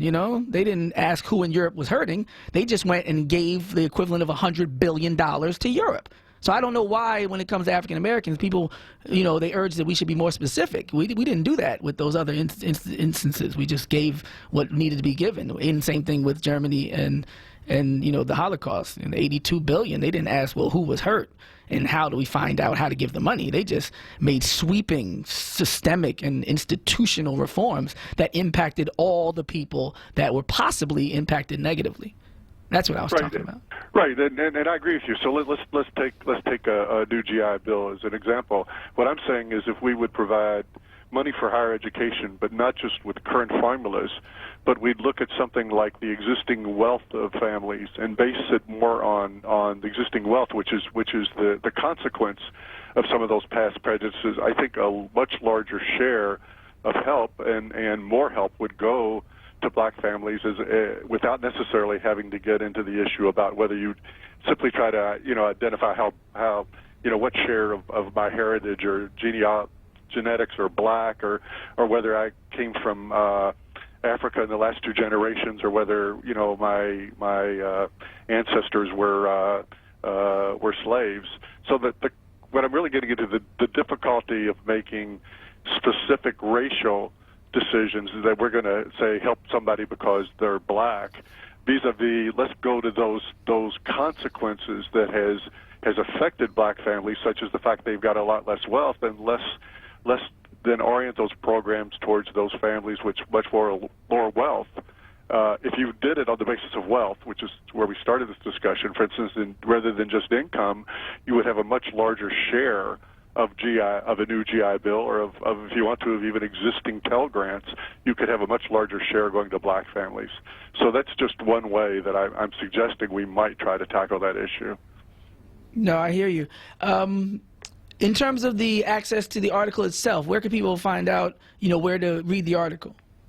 Right. So there are a couple items. The book Dead Men Ruling you can get through Amazon. The e-copies I think are fairly reasonable. There's even some used ones out there for a couple bucks. I don't get any commission from it, so I think they'd enjoy that. You can get free copies of 9 charts on wealth inequality in America just by going to the Urban Institute, looking at, or if you just Google 9 charts on wealth inequality in America, you'll see a lot of the data on differences in wealth, particularly among families with different racial backgrounds.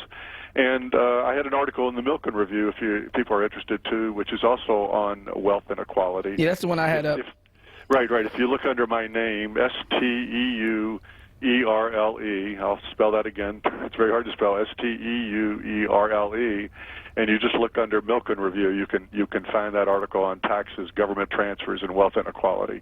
So the last two items are free, and as I say, on the first one, I don't get any commission, but I think people might enjoy reading it. Well, we definitely enjoyed and appreciated you sharing the information and the access to more information for the Word family. And thank you so much for waking up with Word today. If you're just tuning in, Gene Sturley is an Urban Institute Fellow and the Richard B. Fisher Chair at the Urban Institute. He is also the author of Dead Men Ruling, How to Restore Fiscal Freedom and Rescue Our Future. Any social media you'd like to give before we part? No, I think we're good. Just go to the Urban Institute and look up a number of we've got a lot of good articles. I think people will be interested. I appreciate it, Professor Smith. No, definitely appreciate your time. Take care. Bye-bye. I'm Aaron Smith. She's Queen Kawesa. After a quick break, we're going to come back on the other side. We got another interview just for you, and we are going to talk to Omonive H. Agbagidi. I'm hoping I got it right. The 56th National President of the Student National Medical Association for 2019-2020, and she joins Wake Up with Word to talk the Medical Education Conference. She's going to talk it up, and it just wrapped up. She's going to tell us, all the recaps. It was in Philadelphia over the weekend, and she will also talk about how the Student National Medical Association is committed to supporting current and future unrepresented medical students. After the break, I'm Aaron Smith. She's Queen Kawesa, and you are waking up with Word, y'all. Philly, D.C., and everything in between. Reality Check with Charles Ellison. Breaking down the latest in local and national news. Monday through Thursday, 4 p.m. till 7 p.m. Right here on Word Radio. We filmed Pennsylvania adoptive families and asked them why more people need to become foster or adoptive parents. As a society, we have a responsibility to make sure every kid gets from being a kid to being a responsible adult. I would encourage anybody to do it. You get so much more out of it than you expect. Visit adoptpakids.org to watch the video, meet the kids, and learn how you can become a foster or adoptive parent. Paid for with Pennsylvania taxpayer dollars. Support independent black media and join the Forward movement now at 215-425-7875 or visit wordradio.com. Philadelphia is coming together to support Alan Dom for City Council, number 66 on the ballot. Listen to Philadelphia boxing legend Bernard Hopkins explain why he's standing with Alan Dom in the May 21st Democratic primary. In all my championship fights, I train to go the distance. Alan Dom, he's going the distance for us, empowering more black entrepreneurs and business owners, helping former inmates get a fresh start, giving our kids access to the educational opportunities they deserve. Alan Dom is a champion who will always fight for us. Alan Dom, number 66 on the ballot, donating his city council salary back to our schools, fighting to give Philadelphia's children a brighter future. On May 21st, stand with Bernard Hopkins. Vote Alan Dom for City Council, number 66 on the ballot. Paid for We are progressive and proud and interactive. Follow us on Twitter, Instagram, and YouTube at onWURD. This is Word Radio, 96.1 FM and 900 AM WURD Philadelphia. Streaming live at wordradio.com. Let's go! You're waking up with Word with the rapping professor, Dr. Aaron Smith, on Word Radio. Black Talk Media. Black Talk Media, 900 AM, 96.1 FM, WURD, WURDradio.com. Listen live anytime and log on. I figured the callers, a lot of times I just trust y'all, so they're going to take it from here. Y'all call up and y'all do the debriefing sometimes. So sometimes there's no need to belabor certain points. You make your points, you agree to disagree and be agreeable and respectful, and then you be like, well, I'm going to stay on this side with reparations and the unique challenges. So that's just where I'm at with it, and, and to each their own. And we just had a great conversation. And I say 215-634-8065, because I know there's some people that want to get on the line and be like, man, I'll be like, man, and you be like, man, 1-866-361-0900. 1-866-361-0900. I love to hear what y'all guys to say. You know, when I be talking, I be thinking about y'all. In the back of my mind, I be like, the word listeners, they'll call up and they'll say 215-634-8065. Call the line at this time. So, yeah, if you didn't know, let me just give the information on that, because some of y'all, you know, might not have known what I was talking about. I was talking about the European recovery supplied by the United States of America, otherwise known as the Marshall Plan. So 1948, officially the European Recovery Program, ERP, was an American initiative passed in 1948 to aid Western Europe, in which the United States gave over $12 billion at the time, which was the equivalent of nearly $100 billion in today's dollars. $100 billion. In economic assistance to help rebuild Western Europe economies after the end of World War II. Oh, World War II, you mean the people we were fighting or trying to kill it? Yeah, the enemy. The enemy that the black soldiers who Reverend Joe was talking about, you know, swooped in there and helped to liberate, you know, the people from the Nazi regime. Yeah. They had to sit in the back of the bus or in separate, you know, eating quarters sometimes and risk the threat of being lynched in their uniforms when they got home. But the Marshall Plan went to Western Europe at the very same time. That's what Dr. King says. Shouts out, Friendly Fred from Northern Liberties. Is that Reverend Pastor? How you doing? Doing well. I'm doing great, too. I just want to say, oh, beautiful for gracious and spacious skies, sweet morning light. Life has so much to show you. You must be ready for the new, because the best is yet to come, and it's all about love. And it's about God's grace that is the promise of love. And it's about faith and trust that is the rainbow of love. Rainbows in the sky, the promise. And we come in all kind of colors, shapes, and sizes, and every shade of love. And don't be mad at the black and brown rainbow. And the person that does not love is nothing, because God commanded us to love, and we should love our neighbor as we love ourselves. Thank you. There's a rainbow in the sky for our love. Shout out to Stevie. Who saw Stevie had a wave cap on? He got tired of people talking about it. He said, I'm just covering this thing up. 215-634-8065, 1-866-361-0900. And it has been an interesting news cycle. We got all these people joining the presidential race. I mean, who's next? Who is next? We talked about the website of, if you're just tuning in, we talked about Ancestry.com had a commercial about a white man and an enslaved African woman looking like they was about to get married. And I had a whole conversation about consent, and I was asking, where is Me Too and Time's Up? But yeah, Black Enterprise, talk about Thurgood Marshall College Fund partnered up with Hennessy, $10 million they was giving HBCUs. Scholarship initiative, I know, we already talked about it. I'm going to leave it alone this time, though. And we talked about the footage that has surfaced in relationship to the Sri Lanka bombing. Also, on the line at this time, Jacob from Albany. Thank you for waking up with Word. Hey, peace be unto you, Professor. Peace. Man, look, that reparation thing, I like the side you on there. You already laid it out what they already did. They always say, well, you know, we can't do that because of this and that. But you hand these other people our money, because I remind people, Uncle Sam don't have a job.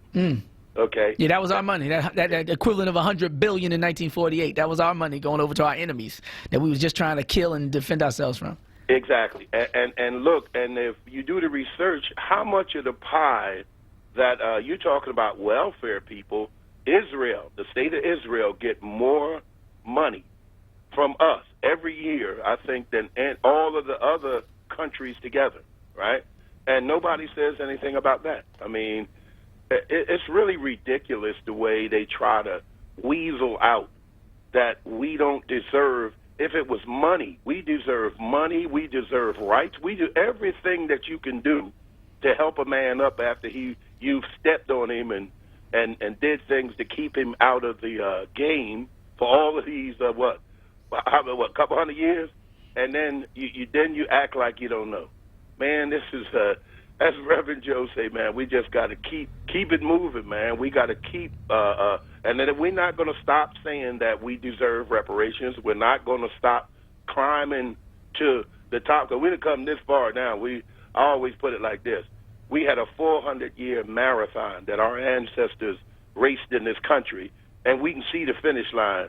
We ain't gonna stop now. So you know, anybody that feel like they gonna come up with not a Marshall Plan, but a crazy plan to make us stop, it ain't gonna happen. Thank you. No, thank you. Yeah, and I always talk about these catchisms. You know, when you're on the phone as a telemarketer and they say no the first time, you're supposed to switch to page B or paragraph, B, and say, I understand you might be busy. You know, and then when they say no a second time, you say, well, before I go, can I interest you in it? Like, you got to know what to say when people come at you with certain things. When people say, how are we going to pay? How are we going to know who deserves it? You say, there was something called the Marshall Plan in 1948. You gave $12 billion, the equivalent of $100 billion today. You didn't worry about who was getting it then. Don't worry about who's getting it now. What's the difference? Could it be race? Right? You got to be able to hit back. That's what you got to say. You got to be like, what about the Marshall Plan when people were literally Nazis and they got... Ain't nobody... None of them deserved it. None of them deserved it. If you was willing to give the equivalent of $100 billion to people who was just against you and come on, y'all. You can't let people get over on you like that. Who would get the money? Who would we give the the check to? Man, come on. Come on. It could be used for everything from cleaning up neighborhoods to creating more statues than just Octavius Cattle. Because iconography, I always say, is of critical importance. Philadelphia should be looking like Wakanda with our demographics. Not no Rizzo statue looking like he giving a Sig Heil to William Penn. Play with me, boy. No. They got the wrong one. That's why I say history is best served to reward our research.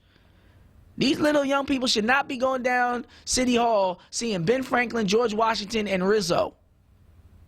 And gotta go in the back to see the black guy. No, I'm just kidding. Not really. But seriously, it shouldn't be 2018 and 19 when we having serious conversations about black statues in a city like Philadelphia. Well, on the pillars, if you count the pillars, City Hall, we go underneath, we got all the different races of people like holding up the building. There's a term about the African woman holding up half of the sky. There's a relief on the ceilings in ancient classical Africa. Holding up the sky. I'm going to make sure I get it right for you all because I just thought of it when I just said it. They be stealing all that stuff all the time. But there's an ancient African relief that's on the ceilings of one of the temples, and it has that imagery of people literally with their arms raised. First of all, it's men and women in cooperation. So the whole phrase, like the Thomas Sankara, the revolutionary, used to say, is when it comes to women involved in the revolution, that women are half of the revolution because women hold up half the sky. And that goes all the way back to the ancient African principle of this cooperative, collective way to maintain balance and to keep reality and keep harmony with the universe. It's not some battle of the sexes per se. So when people adopt that, I know what mind they've adopted. But yeah, I just thought of that. When you go down to City Hall and you see the people with their hands up, holding up the building basically of all different nationalities and groups. It's all stolen legacy type stuff. I just want to make that point. 215-634-8065. So they had those black people. You could have saw those statues a long time ago. But statues to exalt people, statues of black people with all their clothes on. There's a whole lot of statues people been putting up. You'd be like, why? I talked about the Abraham Lincoln one in Vermont. They got the young boy with no clothes on. They got the woman who's undressed from the top to her waist and they laying on the ground. And Abraham Lincoln got his hand on top of the young boy's head. Like, that ain't no iconography we need. We need to go ahead and push all them things in museums and let black people be the curators. A museum of race and sculpture. You can have Kate Smith in there. You can have Columbus in there. You can have J. Marion Sims in there, the so-called father of gynecology that cut into them African women with no anesthesia. Take all that down. You ever renovate your house and you feel different? You ever do spring cleaning and feel different? It just changes the vibration. Just clean this thing up. Get this stuff out of my way. You ever have your mom walk in and you got some toys in the walkway? And there's so much to be said about that, you know, in ancient African spiritual systems, about how you go through a walkway, what you bring into the home. Even the Asians adopted it with taking off the shoes and the idea of the spirits and sweeping outside and the frankincense and the way that they do, you know, with the you get it. So this whole notion of something being in your way when you come home could change the way you come home. Don't let your mom step on a toy when she comes home after a hard day. So just going outside and seeing the effigy or the image of somebody who used to talk about bringing black people out by the scruffs of their necks, letting fires burn and leaving African women and men and children with the choice, like in Tulsa, Oklahoma, the same way you did on Osage Avenue, to either burn alive or come out and get shot. No, those people having statues does something spiritually to our city. And if you don't want to relegate them to a place of instruction like a museum, then don't be surprised if somebody Saddam Hussein that thing one day. Y'all remember what they did to the Saddam statue, right? Like they had just touched down. They had a crane. I said, where'd they get the crane from? You know this is a plan. I said, how'd they get the crane to this? No. Because stop focusing only on the check and trying to play with us on some 3-card Molly talking about what hand is the ball in. And no. You need to renovate this whole situation. Get the asbestos out the schools. Get the racist statues out of people's faces so they don't have to explain it to their children when their children are 3 and 4 years old, talking about mommy who that, daddy who that, and they got to relive experiences where some of their loved ones are still incarcerated or maybe have transitioned to the other side due to that brutality of said leadership. No, that should not be on us. That should not be in North Philly. That should not be how we... Reparations, part of reparations is cleaning house. I'm not just talking about 2019 and these elections either. Clean house. Anybody that supports it, that's with it, that reminds us of it, that's a continuation of said legacy. Reparations. To repair a breach. In most instances thought to be about financial, but I'm talking about institutional shifts. When I was in China, I knew whether I was outside a school, a hospital, or a hotel because the buildings was on point. There wasn't a dilapidated one of them. I didn't see a dilapidated hotel, I didn't see none of it. I knew, I said, dude, one place looked like a 5-star resort. The bell rang and all the little children with their uniforms came running out, looking just as clean and inspired and well taken care of. And like I told you, I went to one school and they said, these are our children's projects for the 3D printer. They're in 4th grade. All the 4th graders were using 3D printers. We went into the 3rd grade classroom and they showed us an iPad rack. Every single student had an iPad. 3rd grade, working on 3D printers. The school was beautiful.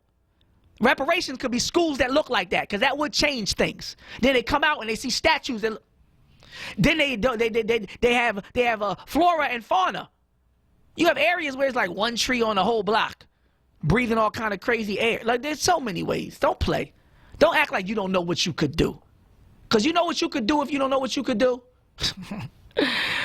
This hour is brought to you by Power. Philadelphia's organized to witness, empower, and rebuild. For more information, visit powerinterfaith.org.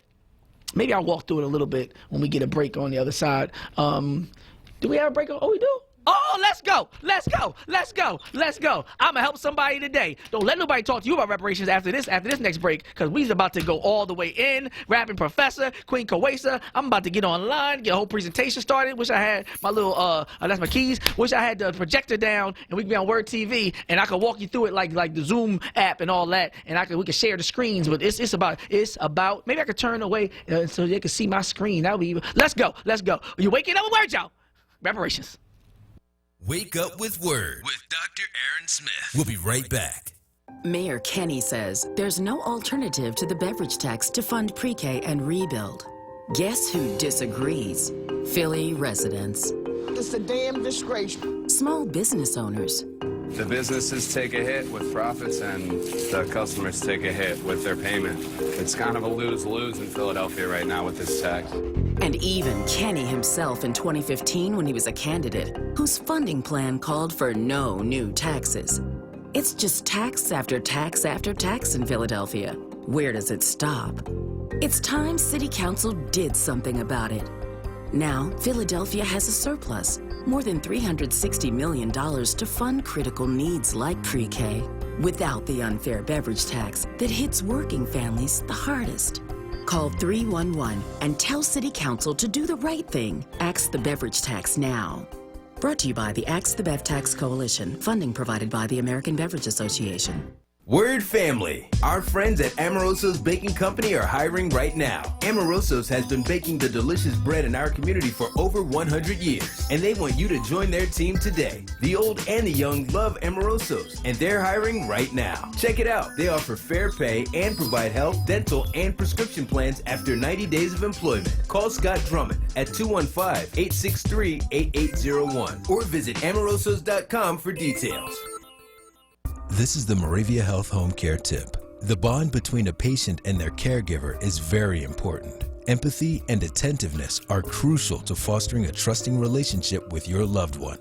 When selecting a home care aide for your loved one to help with daily tasks such as cooking, cleaning, and companionship, inquire as to why the candidate chose caregiving as a profession. The right caregiver will have a good mix of professionalism and a nurturing, caring nature. Many families do not know, but the law now allows for a family member to be a paid home care worker. With training through Moravia Health, caring for your loved one directly just became easier. Moravia Health is dedicated to delivering quality care to patients in the comfort of their home. For more information about Moravia Health, call 215-717-8650. That's 215-717-8650. Or visit moraviahealth.com.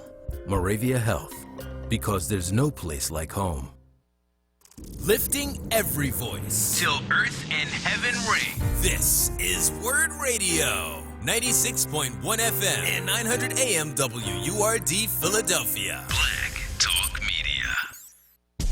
Word Radio News Update With Vincent Thompson. Good morning. Here's the latest from the Word Radio Newsroom, 96.1 FM and 900 AM. Camden, New Jersey police continue to look for suspects in a triple shooting this past weekend that claimed the life of the fourth person with ties to Woodrow Wilson High School this academic year. 17-year-old Sincere Howard, a junior at the high school, was shot and killed along with 19-year-old Shireen Caban at a park on the 2900 block of Pierce Avenue in the city. Howard was a high school junior and known for his smile and basketball skills. The tragedies have left the community shaken and young people broken. Anyone with information on the shootings should call the Camden County Prosecutor's Office at 856-225-8400. That's 856-225-8400. Philadelphia ranks 95th out of 121 metropolitan areas across the country in the availability of jobs that do not require a bachelor's degree and typically pay at least $37,700 a year, according to a recent report from the Federal Reserve Bank of Philadelphia and Cleveland. The so-called opportunity occupations account for about 22% of total employment in the 121 metro areas analyzed and 20% of jobs in the Philadelphia, Camden, New Jersey, and Wilmington, Delaware area. In the Philadelphia area, the top 10 opportunity occupations include registered nurses, heavy and tractor-trailer truck drivers, maintenance and repair workers, bookkeeping, accountant and auditing clerks, licensed practical and licensed vocational nurses, supervisors of regional retail sales workers, automotive service technicians and mechanics, carpenters, police and sheriff patrol officers, and supervisors of office and administrative support workers. According to the report, some of the largest opportunity occupations, including a number in healthcare and the skilled trades, could experience above-average growth through 2026 and are not considered to be a significant risk of automation. And sixth graders from West Philadelphia and Atlanta, Georgia, to study African American history. For the next couple of days, the students from the Global Leadership Academy Southwest will tour sites relevant to the civil rights movement and the life of Dr. Martin Luther King Jr.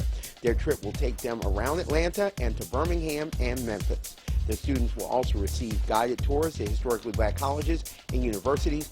The trip is meant to culminate lessons learned throughout the year about human, civil, and gender rights. Checking sports, the Sixers play the Brooklyn Nets in Game 5 of the NBA playoffs tonight. The Sixers lead the series 3-1. The Sixers will move on to the second round of the playoffs with a win today. Nets general manager Sean Marks has been fined $25,000 for confronting officials after Game 4 by entering the referee's locker room.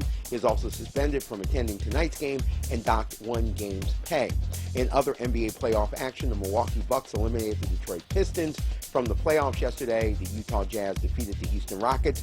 Today, the Orlando Magic versus Toronto Raptors, San Antonio Spurs against the Denver Nuggets, and the Oklahoma City Thunder plays the Portland Trail Blazers. In the first round of the NHL playoffs, the Dallas Stars eliminated the Nashville Predators yesterday. Carolina defeated Washington. Tonight, it's Toronto against Boston and Las Vegas versus Carolina. The winner of those games advances to the second round of the playoffs. Vincent Thompson, Word Radio News. Let's go! You're waking up with Word. Waking up with Word, y'all! With the rapping professor, Dr. Aaron Smith. Get your weight up. And then we'll have a conversation on Word Radio. Black Talk Media. Black Talk Media, 900 AM, 96.1 FM, WURD, WURDradio.com. Listen live anytime and log on. If you don't have that app, you know where to go. Download an app like you know me. I am the host of the show, Aaron Smith, the rapping professor, Queen Kawesa, super producer. Put some respect on her name, and you are waking up with Word, y'all. I told y'all could call up. Y'all need to call up because we got to talk this talk today because we got to make sure people don't even try to play. And I'm talking about some of them black people, too. I know somebody like the main people hating on me talking about reparations is at my dinner table. Well, I'm a kid. Let me not be messy. Nah, but seriously. Yeah, it bees like that sometimes. The headright system. Can't talk about it enough. Because the fact that it's not in the textbooks. How many people got this in social studies and history? Not me. I took American history. I didn't get this. I didn't hear about the headright program. The headright system was originally created in 1618 in Jamestown, Virginia. And we always talk about 1619, right? We always hear about 1619 to 2019, the 400 years. So this is what they was doing in 1618, getting the party ready, you know. Okay, it was used as a way to attract new settlers to the region and address the labor shortage. Didn't have enough people to even generate the level of wealth to make us a superpower or even a super a set of colonies at the time. So, right, in steps, enter Africans. Okay, but before that, right, when they were using white indentured servants, right? Okay, so it was used as a way to attract them to the region. With the emergence of tobacco and farming, a large supply of workers were needed. New settlers who paid their way to Virginia received 50 acres of land. Do you know what you could do with one townhouse, let alone 50 acres? 50 acres. If you can make it up here, you get 50 acres of land. And there's millions and millions of people who benefited from these programs, or this program in particular, the headright system. Some people estimate as much as 20 to 50 million people. White America. Shout out like Eminem. White America, right? Who benefited from these programs. And like anti-racist activist Tim Wise said, not one of these families have ever gone back to the government and said, I can't keep this. I didn't get it fair and square. And he said that would be like socialism. Right? Nobody cares about that. The interesting thing for us to know is that under Virginia's headright system, it entitled planters to 50 acres of land for each servant brought into the colony. So if 5 people come into the colony, it's not 50 acres of land for each person if I'm the main person and the master and you're my servant. That means that I get all the land. If I bring 10 servants, then I get 500,000 acres. I'm telling you, there's some stories about people bringing tons of people and getting tons of land. They said as early as 1622, 3,000 new settlers had arrived in Virginia. And the first Negro child was William Tucker. He was born in 1624, 2 years after that 3,000 number. So people were just getting free land. And I'm like, wait a minute. We're talking about a free check to people who receive free land, and they acting like we saying something out of pocket. The country was free. The continent was free to you. You didn't pay anybody. Don't tell me about Lewis and Clark.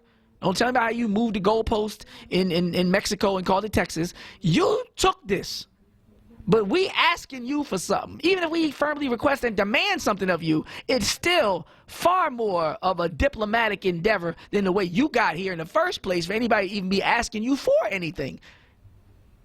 I think it was Remy Ma said, is you dumb? The Homestead Act. The Homestead Act. Several laws in the United States by which an applicant could acquire ownership of government land or the public domain, typically called a homestead. Now, when they say public domain, they mean after the genocide and the Trail of Tears, and well, not the actual Trail of Tears, before the actual Trail of Tears, but the Trail of Tears that preceded the known Trail of Tears. They were just killing and moving people. The Indian removal they were doing before the Indian Removal Act, right? In all, listen to what the Homestead Act did. In all, more than 160 million acres of public property and land. Nearly 10% of the total area of the United States was given away for free to 1.6 million homesteaders. And we're not talking about swamps. We're not talking about rivers. We're not talking about places where nothing grows. They're talking about the best parts of the land, the place where they can really get something done. So we're saying 10% of the United States, but how much of the United States is really livable? So out of the livable land, this might be 30% of the livable land. 10, 20% of the livable land, maybe 70, I don't know. Best parts of the planet the devil took for himself. I'm going to say that number again. Homestead Act. We're talking about like 1898. 160 million acres of public land. Public land means stolen land. Of public land. You know what an acre is? An acre is like a city block. 160 million. So basically the world was given to these people, and now they talk about not giving a check. 160 million acres of land for free, and they know it.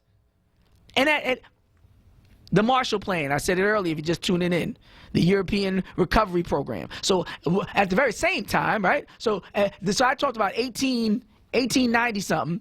So then 1948 takes us 60 years later. 60 years later, they still giving themselves all kind of free money. This is before the all-white suburbs and all that. We still dealing with Jim Crow. They want to give our tax dollars. I'm talking about black women being 75% or around some odd of the domestic workers.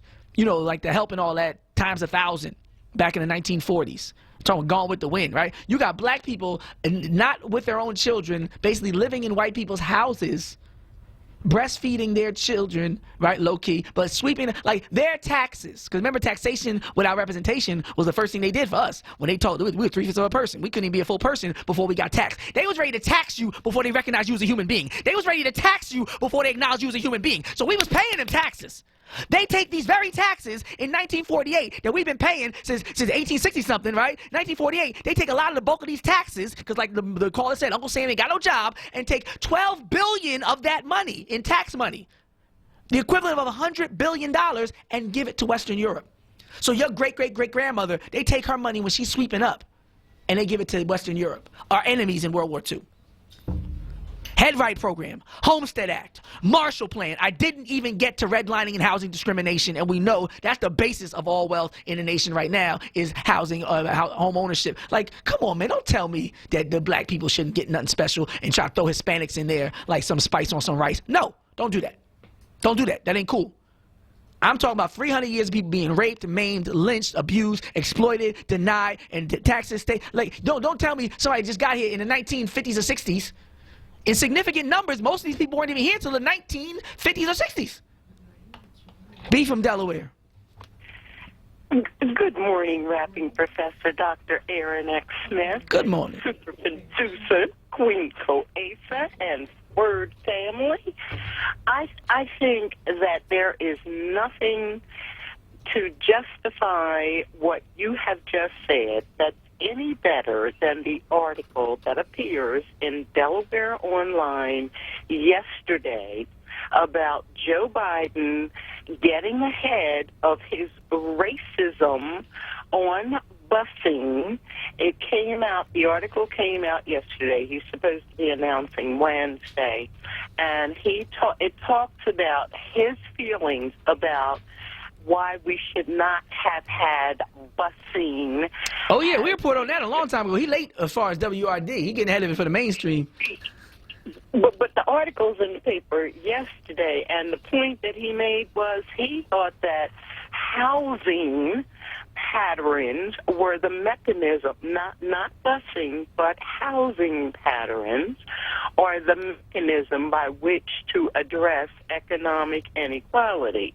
So I want to know, when he comes out on Wednesday, where does he stand on reparations? And since you vehemently, during the 18 years that we were going through court-ordered desegregation in Delaware, were against it, where do you stand on taking economic measures to address this inequality so that we can get our headlight so that we can get our mechanisms of economic reciprocity that put us where we need to be. Now, he's saying this through his own words as a prerequisite to coming out on Wednesday.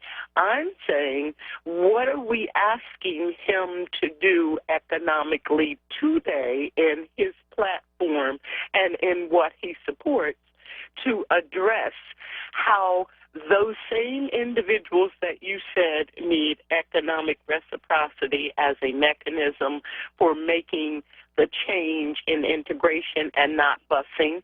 Many of us also feel that maybe we don't need the buses, but what we need is our own schools. What we need is our own neighborhoods. What we need is for people to stop taking our neighborhoods and reappropriating them.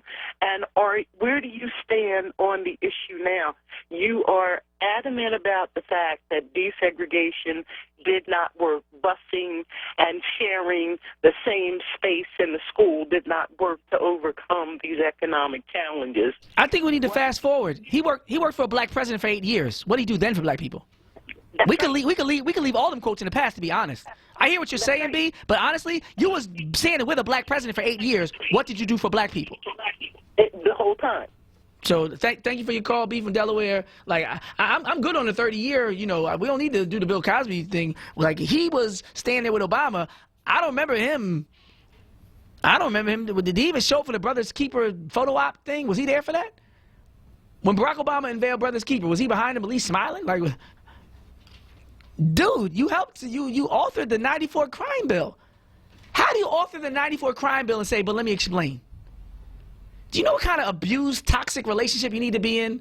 That's an abusive, toxic relationship where somebody's standing with 2 black eyes, half their teeth missing, talking about, but he loved me. He authored the '94 crime bill, arguably one of the most detrimental pieces of legislation in the history of America to African people. You got 3/5 compromise, you got Dred Scott decision, you got separate, like you got at least it's in the top 10, man. Convict leasing, one person though. There's no one person that people attribute to convict leasing. There's no one person people say Justice Tawney said the decision that the black man has no right to white man bound to respect, but that didn't carry on into policy even though it was unwritten culture. Like this was policy. This locked up hundreds of thousands, not millions of people. One man is primarily responsible for this legislation being drafted. Y'all still waiting to talk to him? Y'all still want to hear what he got to say? Oh, no. Y'all going to be by yourself with that conversation. The man who drafted the '94 crime bill will not be the leader of the free world. Black people will not rally behind the person who... Did he say he's letting anybody out? Has anybody in the past... What's '94? How long ago was that? 24 years, 25 years? It's 2019. Yeah, 25. In the past 25 years, has Joe Biden talked about letting anybody out of jail based on his legislation that he helped to craft? Ever. Don't talk different now that you're running. If you... Man, Jay from Hunting Park, North Philly. Shouts out. Good morning, Professor. How you doing? Doing good. A little fired up. Yeah, I appreciate you, Red. I appreciate Dr. Smith. And I like the example you gave about when you went to China, you know. Like, I love all humanity, but I think charity starts at home. Mm-hmm. And my primary concern is our well-being, you know, our people here in North America. You know, that's number one. And, like, you keep feeding the information. I believe God got his hand on you, brother. I appreciate that, brother. That's it. No, thank you so much, Joe from Hunting Park. No, we need to make sure we got to shift it into overdrive. I think we've reached a point. At the time we was running, we was talking reparations, we was holding people accountable, we was rejecting so-called fake black candidates, right? We was like, Converse ain't enough, Cardi B ain't enough, you talking about your white friends ain't enough, Corey. Like, we was sending them back. You know, yeah, you don't like your food, you don't do that though, because they don't know what they doing back there. But we was just sending it back. We was like, black people ain't hearing it. And then we kind of, I don't know if we got soft, I don't know if we got comfortable, I don't know if we got, no. The man who drafted the '94 crime bill, you know what he need to do? He talking about restitution? Pay them people you've been groping. Pay all them people, you and all them people got whole full 17, 25-minute montages of you seemingly inappropriate with children. And pay them, man. Pay them first. Don't talk about you a victim of the times when everybody was groping on everybody. Like they try to say with racism, oh, everybody was racist. K. Smith had to be because it was 1930s. No. It was abolitionists way back in the 1700s, man. Even if they didn't have the title. The people who was against enslavement of other people. We got Brother Wasset from Southwest. Thank you for waking up with Word. Greetings, my brother. How are you? Doing well. Man, I'm just telling you, on fire as usual. But you know what? I want to thank you for this conversation. But even more so, thanking you for this conversation, I just want to thank you for how you break it down. It is so important to have these conversations, but from an African-centered perspective, because everybody is talking about it, but they're not looking at it through our lens. And how immoral, how unethical do you have to be not to understand that what you owe the black man, what you owe black people, and on so many levels. Like to me, you don't even have to make a long laundry list of this is why you owe us. We could just start with slavery and say the mere fact that you enslaved us and what you did to us in terms of robbing us of our name, robbing us of our language, of our religion. We could just start there. The mere fact that you literally came and you took us from where we're at. We could start there. We could start from the fact that we helped to industrialize this country. We built it. We could start there. Like, there doesn't have to be a long list. We could start with with the black codes. We could start with the fact that America could never be what it's be. Guess what? We fought all your wars. When you guys were so cowardly that you couldn't do it, we saved you.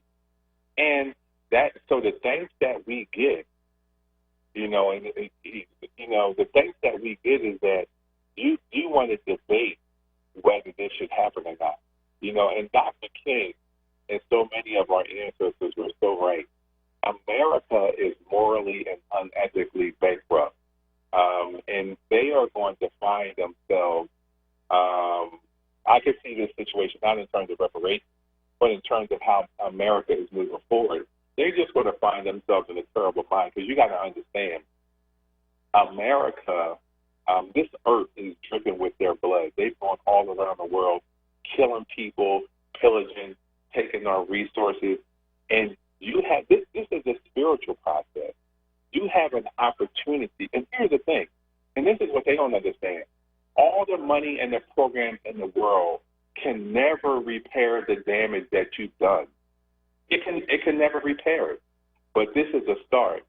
And the mere fact that you're willing to fight and you're willing to rebel against it just speaks volumes. So again, I appreciate the conversation and the dialogue, and keep up the good work, my brother. Thank you so much, Brother Wasset. An interview on the other side. I'm Aaron Smith. She's Queen Kawesa, and you are waking up with Word, y'all. Brothers and sisters! Don't miss The Source. Weekdays, 10 a.m. to 1 p.m. on Word Radio. WordRadio.com and the Word Radio app. We filmed 15 Pennsylvania kids who were all waiting to be adopted and asked what having a family and permanent home would mean to them. I want a family just to accept me for who I am, to be there just to support me whenever I'm needing it. To be matched with a family would be amazing. I won't be in a system all the time. Visit adoptpakids.org to watch the video, meet the kids, and learn how you can become a foster or adoptive parent. Paid for with Pennsylvania taxpayer dollars. Word Radio, 96.1 FM and 900 AM. WURD. Philadelphia is coming together to support Alan Dom for City Council, number 66 on the ballot. Listen to Philadelphia boxing legend Bernard Hopkins explain why he's standing with Alan Dom in the May 21st Democratic primary. In all my championship fights, I train to go the distance. Alan Dom, he's going the distance for us, empowering more black entrepreneurs and business owners, helping former inmates get a fresh start, giving our kids access to the educational opportunities they deserve. Alan Dom is a champion who will always fight for us. Alan Dom, number 66 on the ballot. donating his city council salary back to our schools, fighting to give Philadelphia's children a brighter future. On May 21st, stand with Bernard Hopkins. Vote Alan Dom for City Council, number 66 on the ballot. Paid for by Dom for Council. Freedom's Journal, The Art of Jerry Pinkney, is now on view at the Woodmere Art Museum. Master watercolorist and renowned illustrator, celebrated worldwide and featuring over 100 artist illustrations, Pinkney's works presents spirited watercolors and powerful depictions focusing on the civil rights struggle and the pursuit of freedom, including Charles Blockson's groundbreaking escape from slavery, the Underground Railroad. You don't want to miss this. Freedom's Journal, The Art of Jerry Pinkney, now through May 12th. See it today. Visit woodmereartmuseum.org. Let's go! You're waking up with Word Waking up with word, y'all. on Word Radio. Black Talk Media. Black Talk Media, 900 AM, 96.1 FM, WURD, WURDradio.com. Listen live anytime and log on. If you don't have that app, you know where to go. Download an app like you know. I'm going to give you the name. I want to give you the name of the sister. I can't be, because she was dropping knowledge yesterday, and I want to make sure that you get the information the way that it's supposed to be delivered. There was a sister who came to the department yesterday. I'm going to give you her name. But she gave a presentation about coding and how we need to learn to read our own codes. We got to make sure, you know, that we are aware of what we are seeing sometimes. Malay Kamocho. Okay, I hope I'm saying it right, but Dr. Malay Kamocho, she graduated from Temple University back in 1995 in what they called the first golden era, you know, of the information. But she was talking about Asar and Aset and classical Africa, and she was talking about they referred to one of the queens as the queen of 7 points, and they would see the 7-pointed star above her head.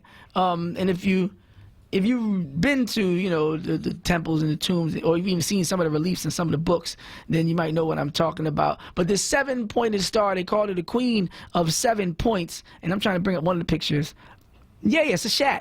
Right? Opener of Heaven's Door. They also call her the Queen of 7 Points. Sashat actually has the Black Panther outfit on. You can see her dress with like 2 panther tails on the bottom, and her sleeves are like the panther's claws. I mean, they were styling, you know, we were styling, right? So Sashat is known as the Queen of 7 Points, and she has a 7-point star. And then she juxtaposed that next to the Statue of Liberty. And she showed the Statue of Liberty has a crown with 7 points. And she was showing the Statue of Ptah. Right? The statue of Ptah is a golden statue, and he's holding a rod. And she put that split screen next to the Oscar statue, where he's a golden statue holding a rod, and they look exactly the same. The statue of Ptah and the Oscar statue is just a weak imitation of the statue. Like, I mean, we're talking about symbolism and spelling, right? Spells, and like we're just like she was breaking it down, like unequivocally, undeniably, just showing how people are appropriating is an understatement. And then she showed some of the crowns from modern imperial European royalty.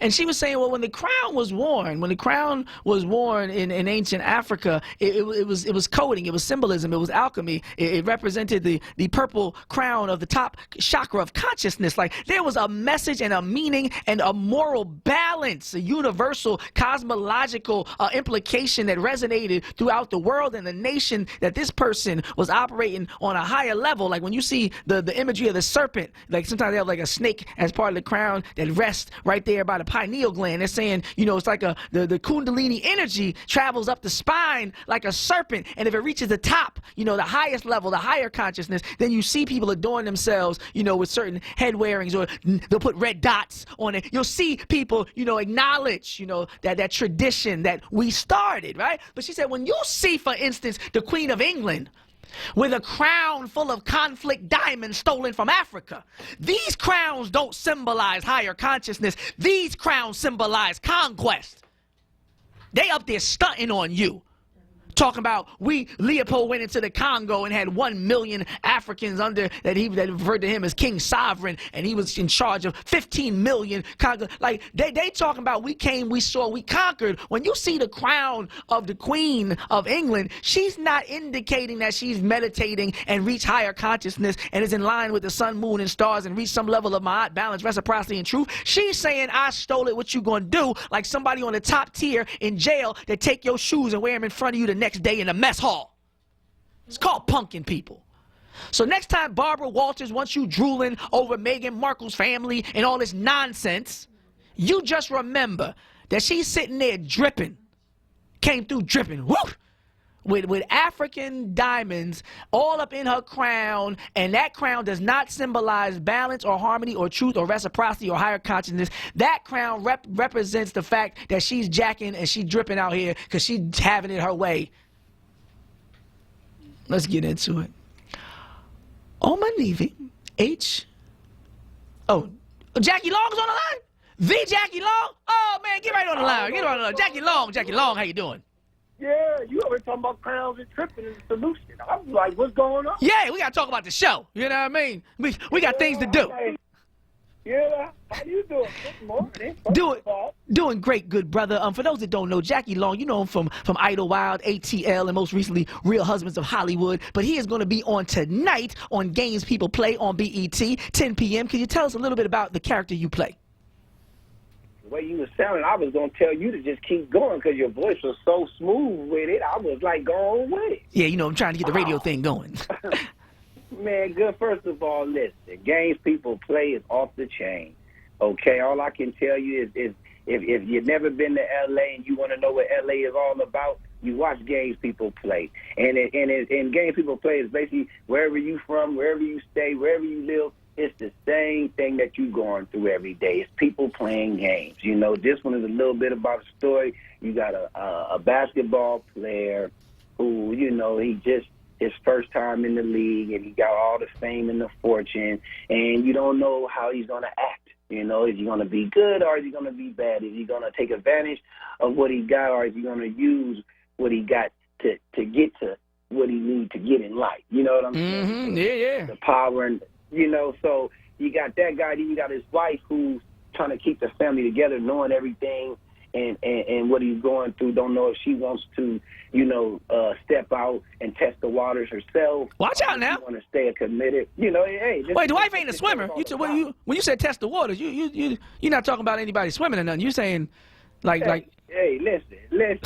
You know, it's a lot of like I say, it's a lot of stuff going on in this show. Yeah, games. So, They're the games. They playing games. Lot of games. So then you got the girls who's journalists who trying to get that one story to make it big in Hollywood. Mm-hmm. You know, then you got that Oh, you made it plain. Down, okay. Tatiana. Down, Tatiana. Hey. You know, you got one of them girls who's trying to do anything she can do to come up, right? The social media thing, whether she messed with an NBA player and she trying to set him up and blackmail him like a lot of these girls do these days. So it's like we showing the real life, and then you got the ones who the friends like me that's playing. I play Kareem Johnson, and I'm a friend to one of the stars on the show, and you know, as a best friend who was supposed to be a college standout and make it to the NBA as well, but I thought different. You know, I thought, you know, money first. But get the game, let me get the money. I can play basketball with my eyes closed. But that's the wrong way to think. You can't think money first. You got to have a plan just in case basketball don't make it. Yeah. You know what I'm saying? And my character is basically just a dude. Like, you see a lot of people in life, like, you got friends just like this. You say, damn, he was good back in the day. What is he doing now? In high school, you was the man, homie. Yeah, you know, high school, you was a man, but my character makes the wrong decisions, and by me making the wrong decisions, it ends up with me doing a lot with my character because I didn't make it. It's like, do he wants to get back in the NBA, or is he going to do like everybody else? He has the best friend that got this fame and glory. Is he going to use his friend to keep him popping, or is he going to use his friend to get money out of him?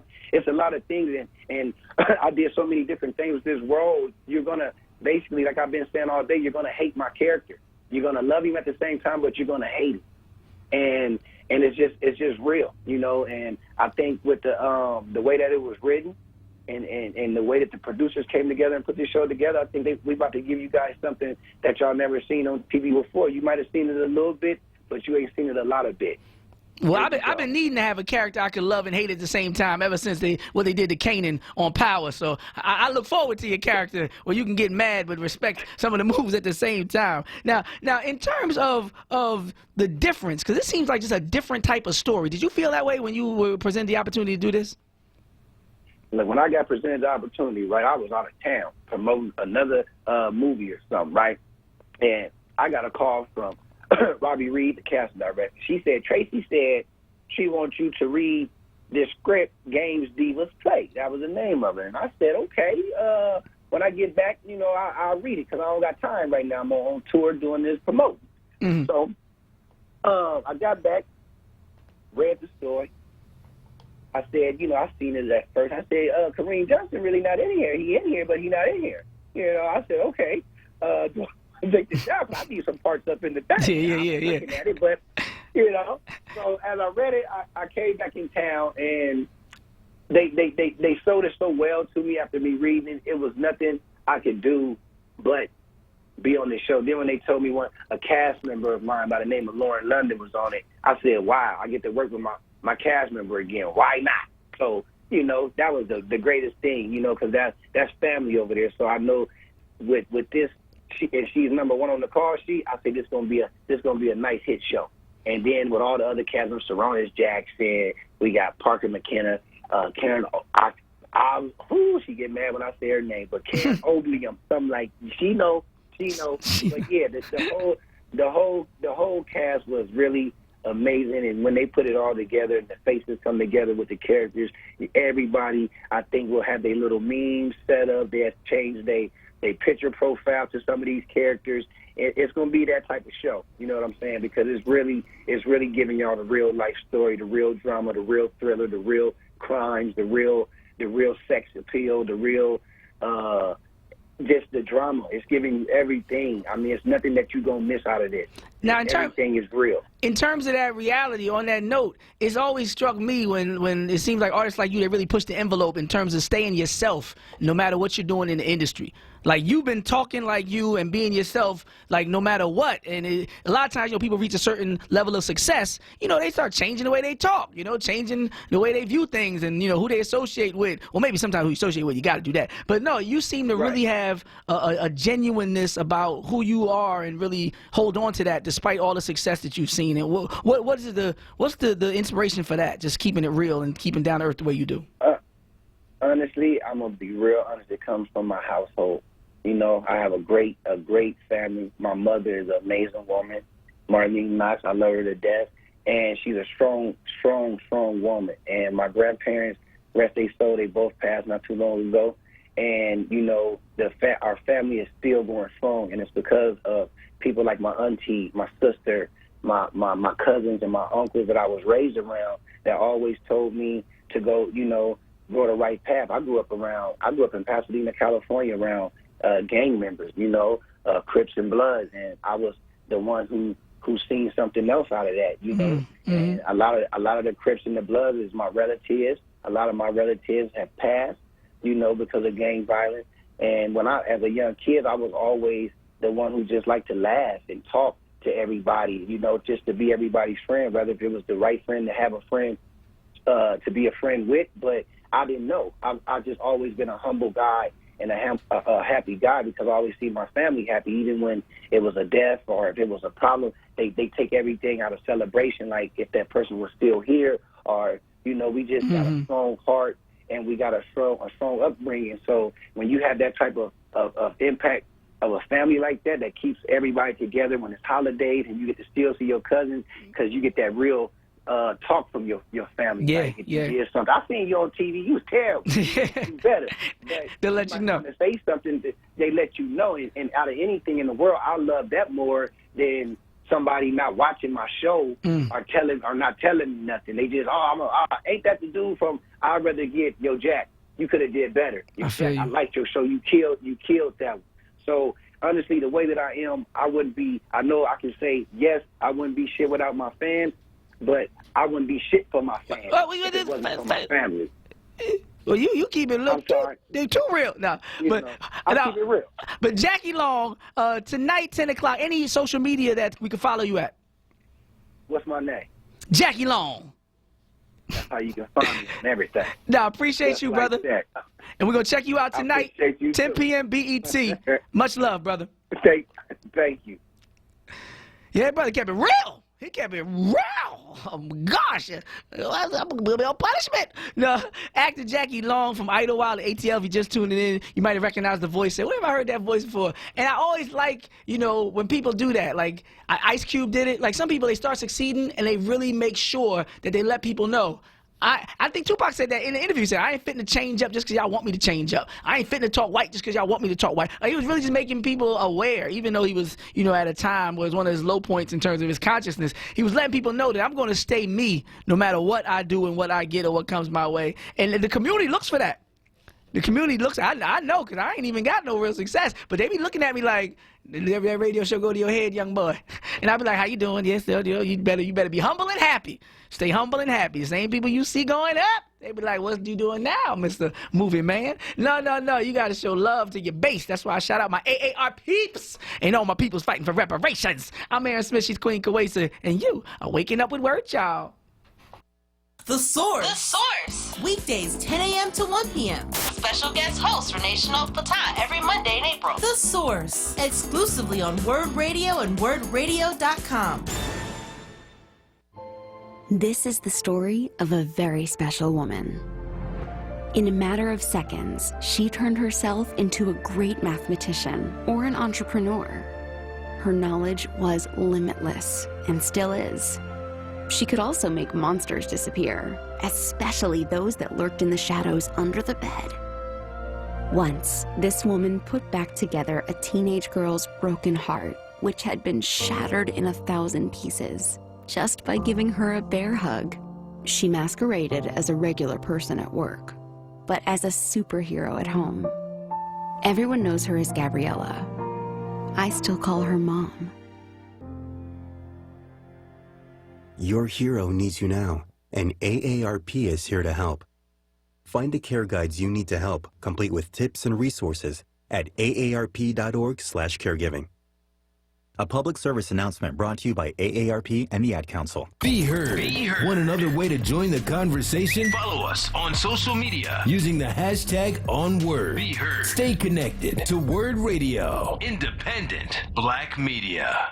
Teresa Brunson, number 30 on the ballot for municipal court, is an outstanding attorney. As you know, most of the people going to court today belong to us. They are our children. Teresa has helped me pro bono. We need Teresa Brunson, number 30 for municipal court. She's good for families, small claims, stands for justice, the only African American for this seat. I'm Madeline Dunn, and I endorse Teresa Brunson for municipal court, lever number 30. I'm Teresa Brunson, and I approve this message. You're waking up with Word with the rapping professor, Dr. Aaron Smith, on Word Radio. Black Talk Media. Black Talk Media, 900 AM, 96.1 FM, WURD, WURDradio.com. Listen live anytime and log on. If you don't have that app, you know where to go. Download an app like you know. Me, I'm the host of the show, Aaron Smith, the rapping professor. Queen Kawesa, super producer, put some respect on her name. And you are waking up with word, y'all. Time for y'all to call. Let's close out the show together. What could be better? 215-634-8065. 215-634-8065, 1-866-361-0900. If you got a testimony about somebody that poured so greatly into your life that is no longer physically in your life. See, we talk about ancestral veneration and connecting with the ancestors, but it's a cultural thing. We can't just talk about it only at certain events. Like, it's not just when you see Mama Maisha for Kwanzaa. That ain't the only time you're supposed to be living this now. Now, there are people who have poured into your life who have become ancestors based on what they have done on the planet, that it pays for us to separate ourselves from people who don't understand this legacy and engage in our own cultural historical practices. For instance, when the brother Jackie Long was on the line, and he was like, you know, I got grandparents that recently passed, and they, you know, basically he was just saying how much they contributed to his development. And I would love, especially for my AAR peeps, because sometimes you spend so much time in the position of elder that people don't even really consider when you were being fed and nurtured and nourished, and your seeds of greatness were being watered by elders in your life. You know, they just know them as great-grandmother or great-great-grandfather. But those people were mama and mom to you, or nana to you, or grandmom to you. So I would love for somebody to just talk about, you know, because when you talk about your grandmother and you're currently a grandmother, oh, you're giving us a history lesson, a cultural lesson, and you're connecting with the ancestors all at the same time. And I think it's important for us to put these things into common practice, not only at specific ceremonies. Like, if we're going to be a people with cultural retention and we be an African people. Gary from Southwest, thank you for waking up with Word. Hey, good morning, Professor. Thank you for taking my call, and good morning to the Queen.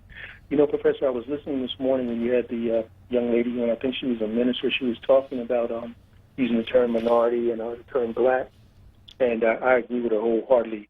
When we use that term minority, that includes a lot of other people that are thrown in there, and it's not just us. So we definitely shouldn't be using that term minority. Here in Philly, we used to have the Minority Business Enterprise Council. Yes, sir. Now it's the Office of Economic Opportunity, I believe. And I know in the past they would have a business, and it was supposed to be minority-owned. It would be a white woman that owned the building, or excuse me, the business. However, her husband was actually the real owner, but because the white woman was considered a minority, they would put her name up front, and there was a little scandal in some of those businesses that were supposed to be minority. So I wholeheartedly believe we need to use the term black to identify that it's us. And then we had another guest on, a gentleman, when he was talking about like reparations. I wasn't feeling him too much when he was like wasn't giving a straight answer. Well, you know, we have to figure it out and blah, blah, blah. No, it's black people, it's us that deserve those reparations. And this country doesn't want, to this day, they don't want to have to do that, because all that wealth that was developed or generated is through slavery for free labor. If I had a company and never had to pay you forever, I'd be pretty wealthy also. This country does not want to address that issue, and too many of our politicians and too many of our people that look like us don't want to address that issue. Just say, get over it and work hard. I think we worked hard long enough. Yeah, nobody works harder than enslaved people. Exactly. And we raise their children and everything else. So we can give money to those people who call themselves the Jews. We can give them billions of dollars every year, but we don't deserve anything. You know, you had the land grants, you had the redlining, you had all those things that worked against us, and then it just proves one thing, why they just hate us so much, because we are that strong that we still survive even in the midst of all that we had to go through. But we need to come together in unity as one, and I'll just say, close on this note, stop using that. We have to stop using that term minority, black. We're talking about us, not other people. Thank you. No, I appreciate your call.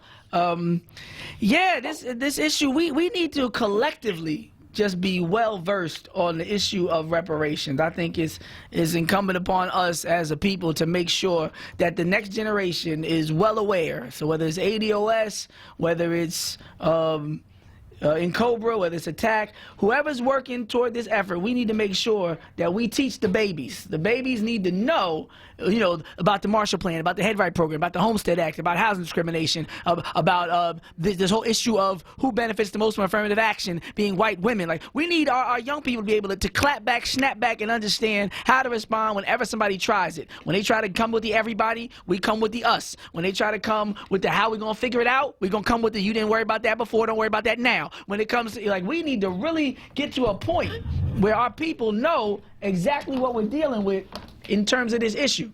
Stanley from North Philly, thank you for waking up with Word. Professor, good morning. Good morning.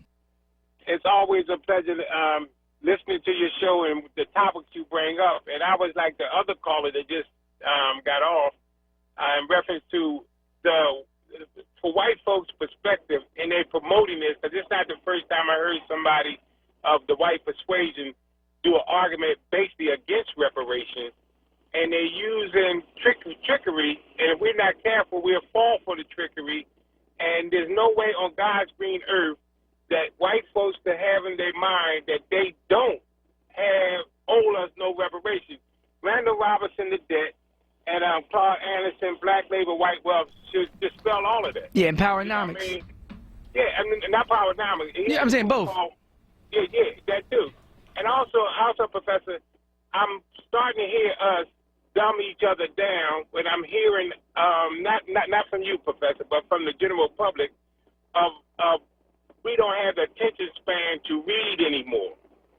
And that's a bad, because a lot of knowledge is out here for us, and if we don't acquire the proper knowledge, we'll work against our best interests.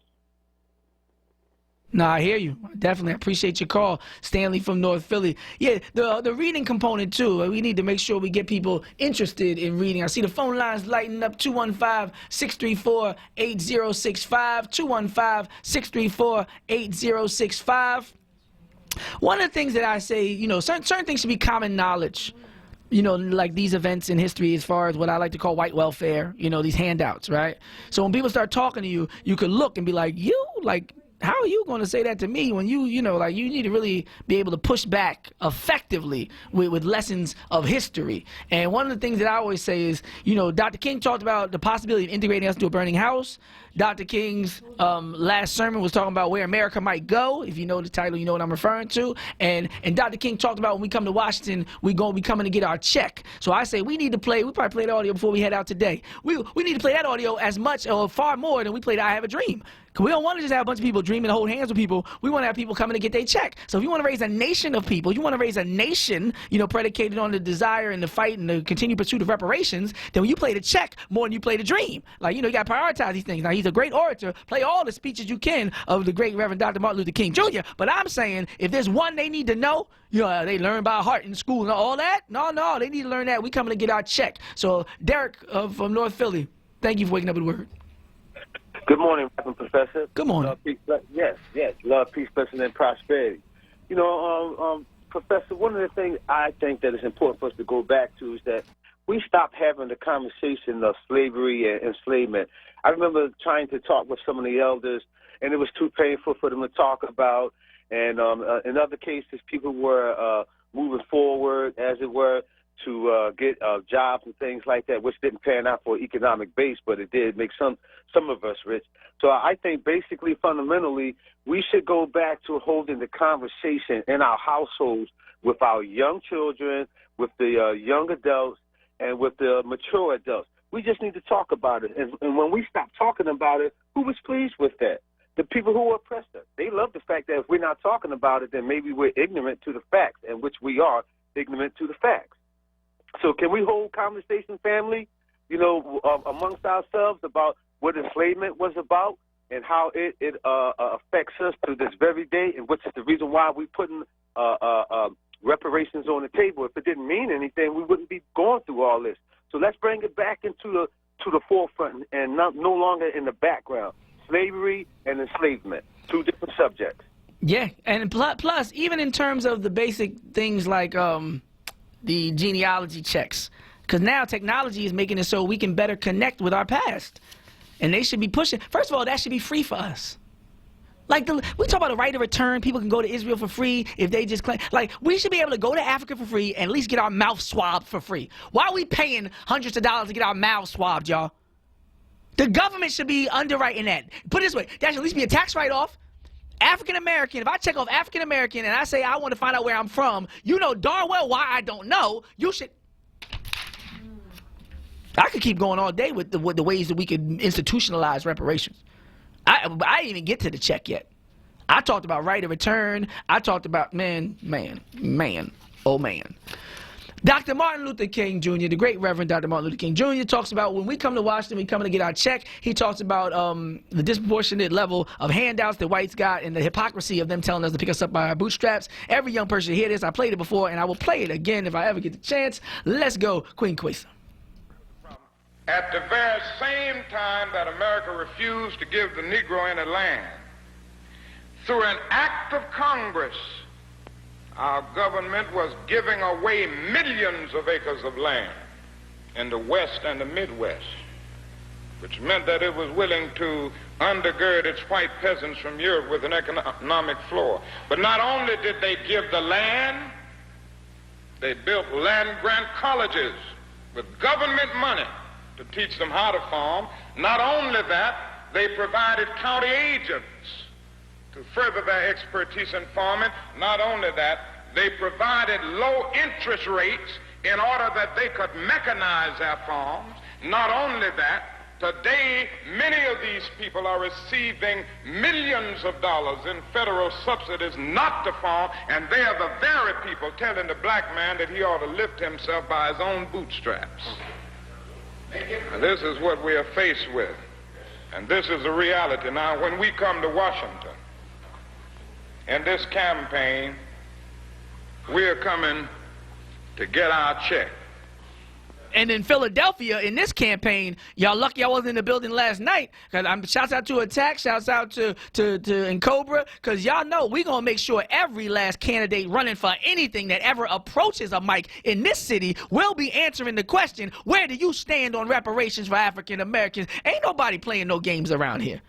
The one thing that we want to do is make sure that we have served well, that, you know, good and faithful servant, well done. I want to just dedicate a lot of this truth to Eleanor Gordon. That was my grandmother, who's now my guardian angel ancestor, my mother's mother. And there's a song that I used to play, and it made me think of my grandmother, because it's about a grandmother and her impact on a young child's development. If you know the artist Diane Reeves, then you could appreciate Better Days, and the fact that if you have somebody that poured into your life and did answered your questions about life late at night, you know, before tucking you into bed and reading you stories and helping to teach you and mold you and develop you, then you just reflect on that ancestor who did so much for you, because they are still here with us. Diane Reeves, Better Days. It's a pleasure and an honor to serve you this way. Hope you've been informed and enlightened. I'm Aaron Smith. She's Queen Kawesa. To my Grammy Eleanor, Better Days. Reparations. You're waking up with words, y'all.